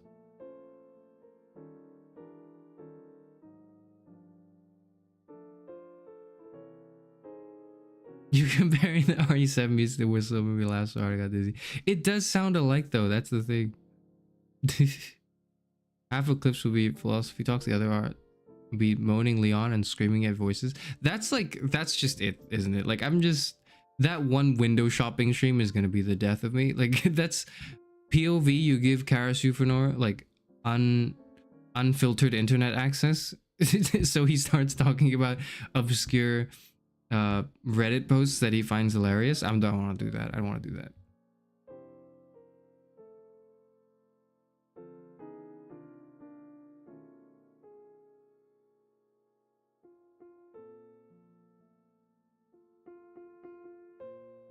You should at least make the modder give them a title for that work. Oh, if someone wants to do that, my first reaction wouldn't even be to mod them or to give them like a title for work. My first reaction if someone does go through the difficulty of like clipping is to say you shouldn't do that. It's not worth it. Like, unless the view count speaks for itself and there is actually some financial compensation directly tied to what a clip channel could like generate, which I find very unlikely. But unless that's the case, my first reaction if I see someone clip me and actually post clips of me, right, is to say, I appreciate it, but I just don't think it's worth it. Like, not if you make a clip of me. If you are trying to start a clip channel to dedicated to this channel for clips of these streams, my first reaction is to say, you should give up. You should just not do that. That's not worth it. It's not worth your time. It's not worth your effort. You should stop. But if you really insist on doing that, then I'll be like, okay, yeah, the least I can do is like mod you or whatever, or try to financially compensate you. But I can't because I'm like broke as hell. So I can't financially compensate you. So I'm not gonna, I'm not gonna try to. Which is why like I'm fine with there not being clips of me or like a clip channel of me. But not like, what I mean by fine is like, I'm not going to ask. I don't even want that to happen actually.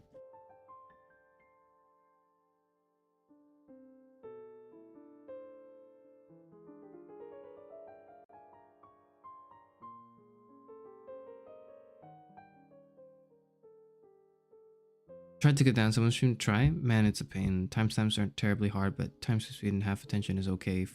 Clipping, it's just for me. I think also when I'm clipping myself, when I try to at least like cut myself down, I don't know what's I should keep and what I should stay, right? I don't know like what part of this is this like a bit that's funny. Is this annoying? I don't know. I did this and I thought it was funny at the moment, but now that I'm looking back, like, this is terribly cringe. This should go away. Then I like mercilessly, I chop it off and I go, nah, no more. Right? I should really be here for this. I just realized I veered so far off of Kafka's Hunger Artist. I really shouldn't be. I really shouldn't stay on that screen anymore. It'd be confusing. Sorry. Now that I'm talking about clipping, like, it's the worst part about clipping for me, and is like for clipping myself, is like I don't know what's funny. I don't know what like I enjoy, because when I'm looking at the thing, I'm like, I enjoy probably either all of it or none of it, and so I don't know if I should keep all of it in or I should just keep nothing in.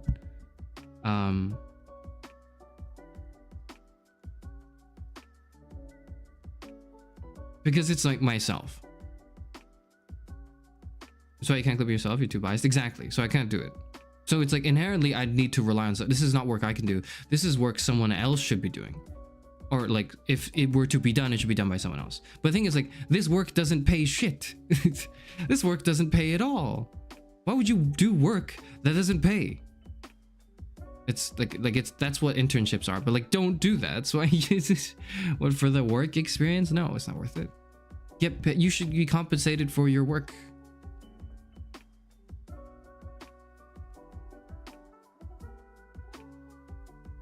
Get more views on the VOD itself. Exactly. So it's like, what the hell did I go through all this time editing for? It's not worth it.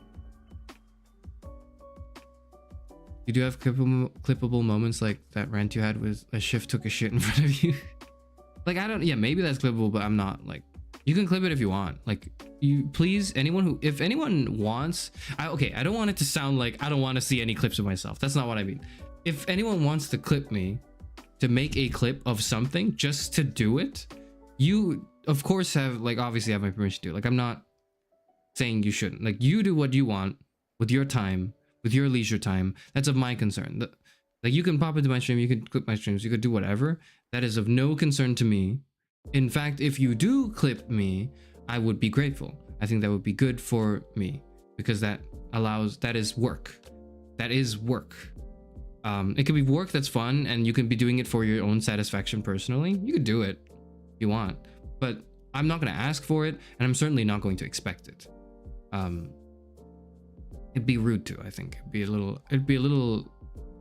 little entitled to imagine that this is like, oh, I'm a VTuber, of course I would have a clipper. Like, no, I fucking don't. Who cares? I don't want to clip myself. So much work. I remember the double music, I chuckle. It's not the anniversary, it's the debut. It's like, it's not good. It's not good at all. It makes me want to die. I had double music playing for like 20 minutes. It's insane. And I couldn't even read the chats that said that because I was so bad at reading. Can't wait till you give advice on R's relationships and R MIT vessels, so you have hour-long rants. Are you doing that in February? Yes, I will be. Probably one of the things I'll be doing in February is like browsing r/relationship advice and r/Am I the Asshole? And just like losing my like hair follicles because I'll be pulling them out. That's one of the things that will happen, I guess, among other things. I think it'd be timely. I think it'd be topical. I think it'd be fun.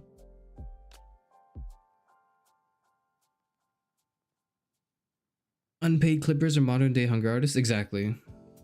Well, okay, the thing is, unpaid clippers in the whole sense of unpaid though, because there are some clippers that are not paid by the streamer or like the content creator, but that doesn't matter because the clips they make become profitable through YouTube's monetization. That the work is worth it, right? That's what I want. That's the good ending, you know? The good ending is like the clips are so good and so worth it and so monetizable that like I don't have to pay the clippers. YouTube will pay the clippers more than enough. You know, that's the idea. That's the idea. Will it happen? Probably not. Wanna be tagged if we share it on social media? I don't mind either. You can choose to if you want me to see it. If you don't want me to see it for some reason, then you don't have to tag me. Like, you can if you want. Yes. Can't watch videos myself. Can't imagine editing. I had to get over that really quickly. I had to get over like hearing my own voice and cringing really early on into streaming. I really had to do that.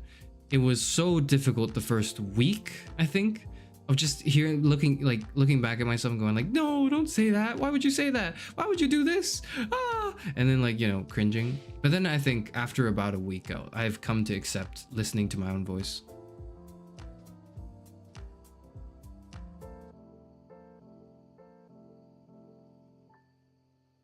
It never becomes easier. It does when you like, it does for some people. For me, it does. For me, it's gotten easier to edit my voice. You kind of, it's just like, it sucks. It really sucks to overcome it. But when you do overcome it, it's like, you're immune to anything. You're immune to all forms of cringe now. If you can hear yourself talking without cringing, that's it. That's the limit. That's the limit test.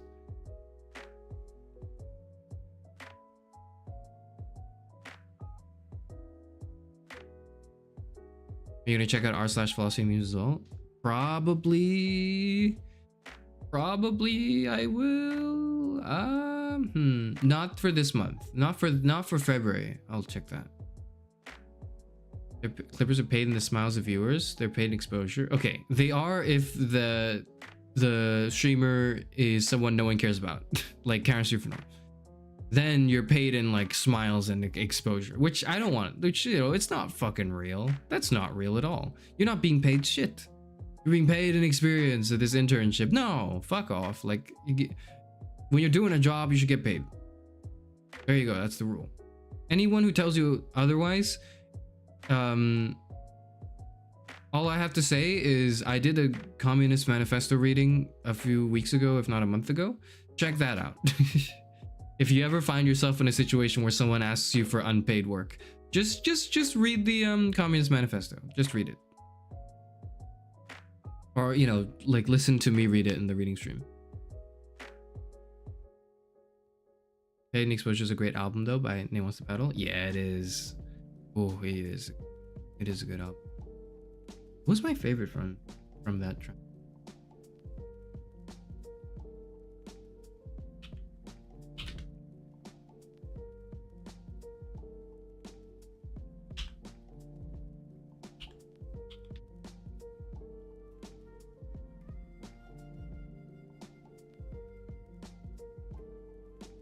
Probably, I don't know. I really like Phantom. It might be Phantom. It might be Phantom. It might be The Wrecked and the Worried. It might be Dream Alone. I don't know. I like all the tracks on the song. Phantom, I enjoy. Dream Alone, I enjoy. I enjoy the whole album, but those are my particular favorite ones. Take Me Anywhere, I enjoy not as much, but it's in my like register so I can sing it. So that adds points for me personally.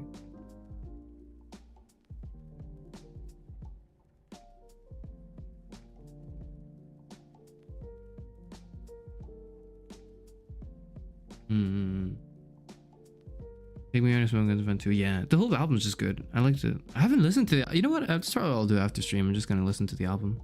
I'm gonna listen to the Paid and Exposure album. Do we have that experience in our resumes? Probably not. So okay, yes and no. I think I've thought about this. Like, do you want to add? So you probably don't want to say you are, like you don't want to put in your resume like clipper. Like I am a VTuber clipper. Don't put I am a VTuber clipper in your resume. Don't do that. But you can say experience in editing and publishing on YouTube. Like you should do that. Like I am an editor and publisher on YouTube. You can phrase it that way. That would look good on your CV. And then you specifically also, right, again, list the software you use. Like I don't know, DaVinci Resolve or something or whatever. Like whatever. If you use the Adobe suite, you know, list that there as well. That would look good on your resume. That would. And if they ask you about it, you phrase it in a way that sounds less. That doesn't sound too like, you know, too unemployed. Make it sound like, oh, there's I on live. Oh, so tell me, Karis, you know, on this CV you have, you say you have experience editing and publishing on YouTube. Can you tell me what that's like? And then you go, oh, well, so I really I will watch I watch things on YouTube, and some of them are okay. Maybe you don't even explain the concept of a live stream. Maybe you just explain like, no, you kind of have to. You explain the concept of the live stream. There's a subgenre of entertainment that involves, you know, live streaming, and because this is because it's very unfiltered and long form, there's a culture, or maybe there's a demand on the internet for edited and cut down clips of these specific live streams, which in itself, if done sufficiently well, is actually also presents profit generating opportunity, because through YouTube's monetization scheme. And as such, even though I would say that this experience I have in editing has contributed to what I would say is comparable to independent contract work.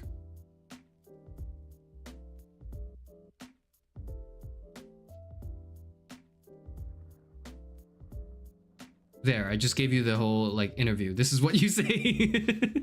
This is what you say in the interview. Okay.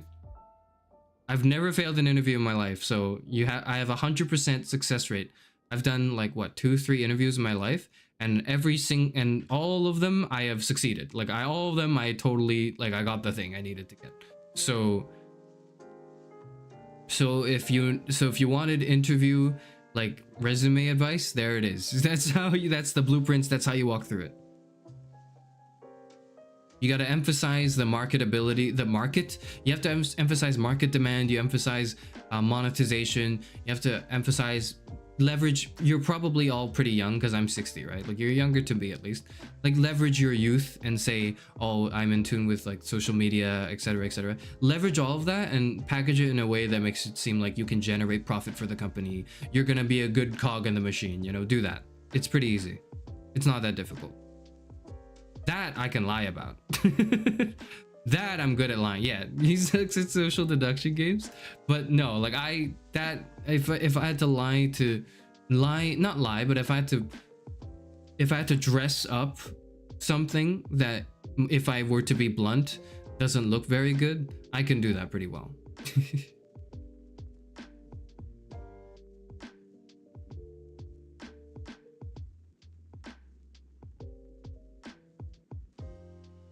By the way, first class for your perfumery certificates from late January to Feb 13. That's cool. Good luck with that. Good luck with that. Good luck with the certification.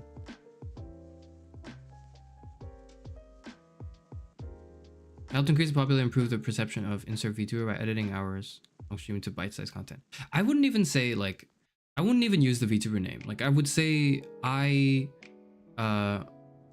a part of YouTube's content creation, I have been able to transform, I have been able to edit and transform, I've been able to I've been able to transform raw footage of live streams into more palatable and consumer friendly, that's a good word, consumer friendly, palatable and consumer friendly bite-sized content through my editing, through my proficiency and skill in using editing software such as DaVinci Resolve, Adobe Premiere Pro, Final Cut Pro. You know, like these editing, so you do that. That's what you say. You don't say like the specific, because no, they don't give a fuck about the specific VTuber, unless if you are to go out and mention, you know, you're improving the perception of insert VTuber or like content creator here.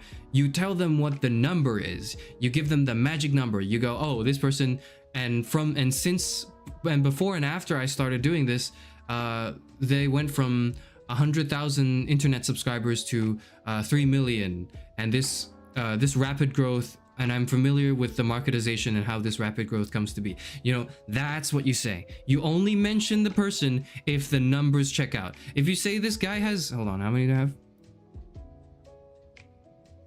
If you say this guy has 450, oh shit, we're at 450. If you say this guy has 450 subscribers, like not as the before picture, but as like the after picture, it's gonna not look good. They're not gonna give a fuck unless they are extremely uninformed about the internet, in which case anything you say can impress them. So, you know, brush that aside.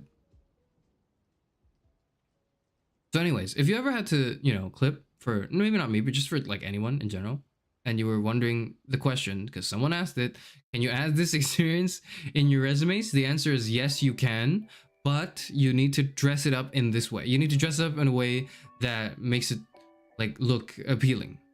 Okay. Remember, you cannot be in the mind of however old you are. You have to be in the mind of the 40, 50-year-old CEO or like interviewer that works for that CEO. Like you have to be in that mind, at that headspace.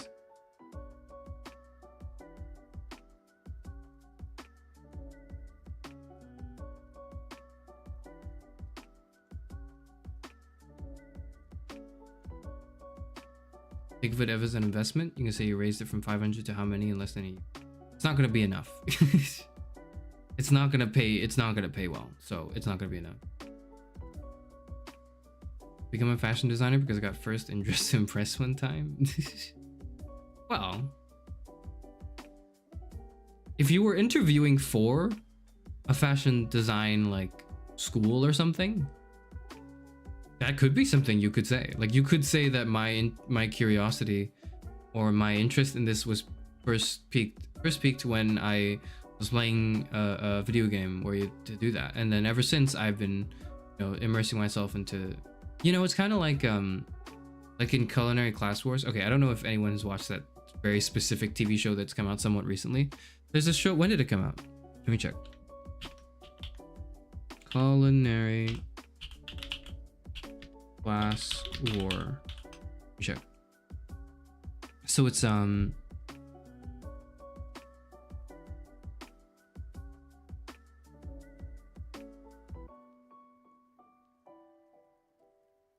September 17th, 2024. Yeah, so it came a few months ago. If you're like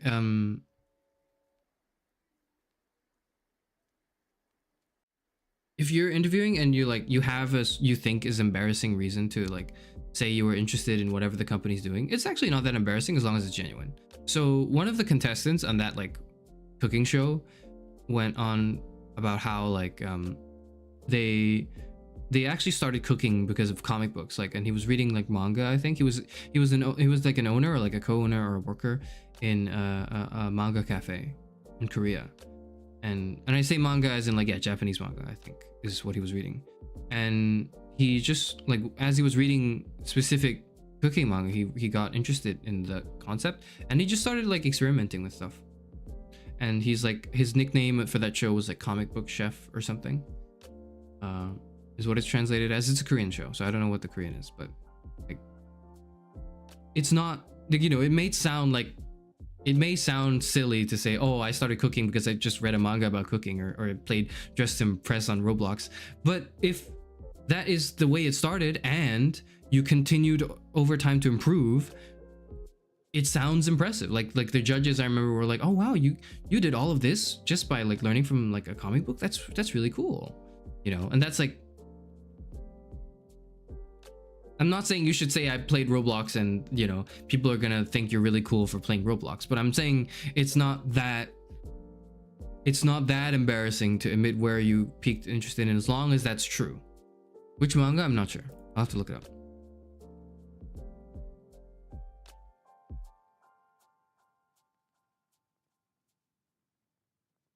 Oishinbo and Iron Walk Jan were the two that like he really cited.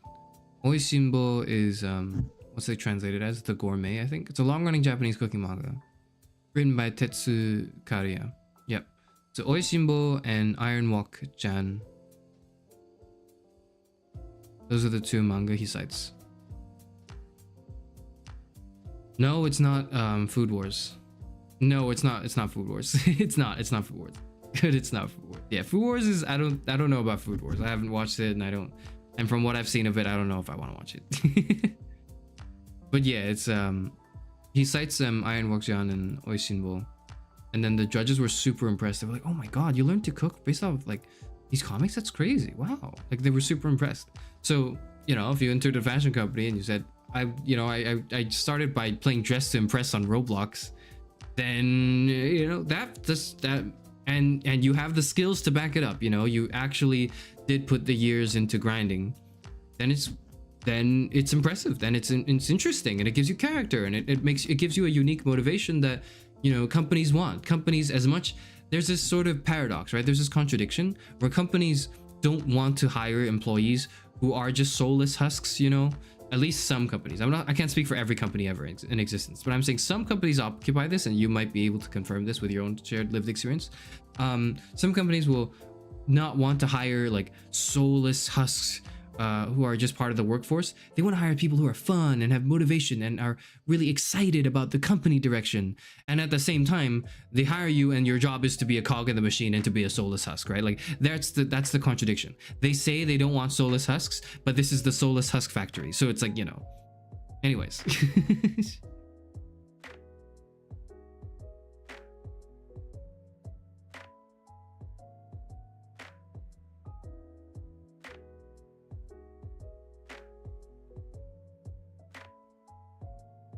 it'll let you stand out maybe in front of the other interviewers, because you think about it this way: you're competing with a bunch of other interviewees in like an interview, and you need to stand out. Right? You need to make sure you're different from the others in a way that's unique and interesting.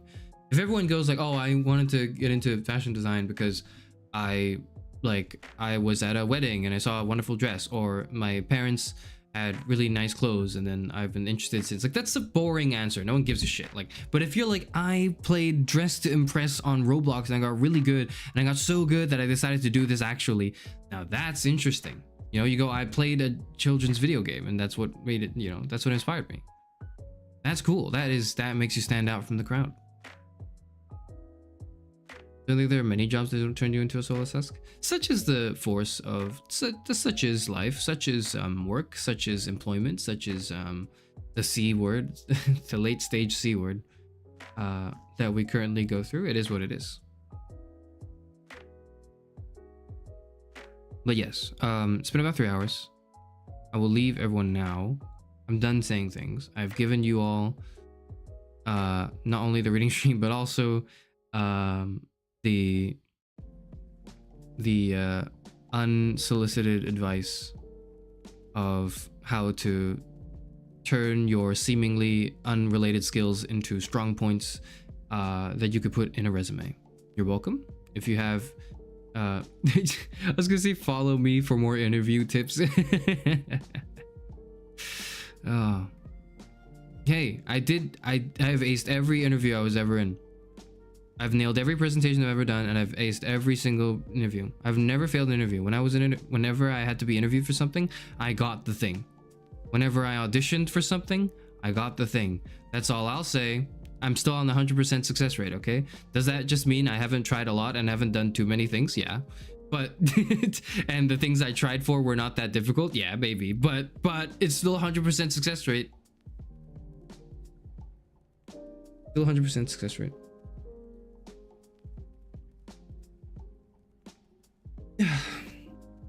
millionaire in a month guru, maybe. How to become a famous VTuber. Guide from person who has 500 subscribers. Oh. All right, I'm going now. Goodbye. Bye, goodbye. I'll see everyone on Thursday. Won't be here tomorrow. I'll be, you know, resting / hacking / working on stuff. Thursday, I will be here and we will play philosopher, which means you get to ask me questions. I'll schedule it and I'll try to make it clear in the title. It's like, here, maybe I'll title it something like, here's where you ask me your February questions, you know, on the title of the stream. Maybe I'll title it that so people will know, right? And that's what that stream is going to be. It'll be on Thursday, probably the same time. Goodbye. How about dates? Well, this Thursday, and then I'm gonna be gone for a month. Last stream you're gonna get from me is this Thursday, and I'll be gone for a month. I'll probably come back the week of the 3rd week, so like maybe the week of the 17th is when I'll be back, but I can't be too sure, so because I'm not certain yet. I am certain that Thursday's the last stream though. All right, goodbye.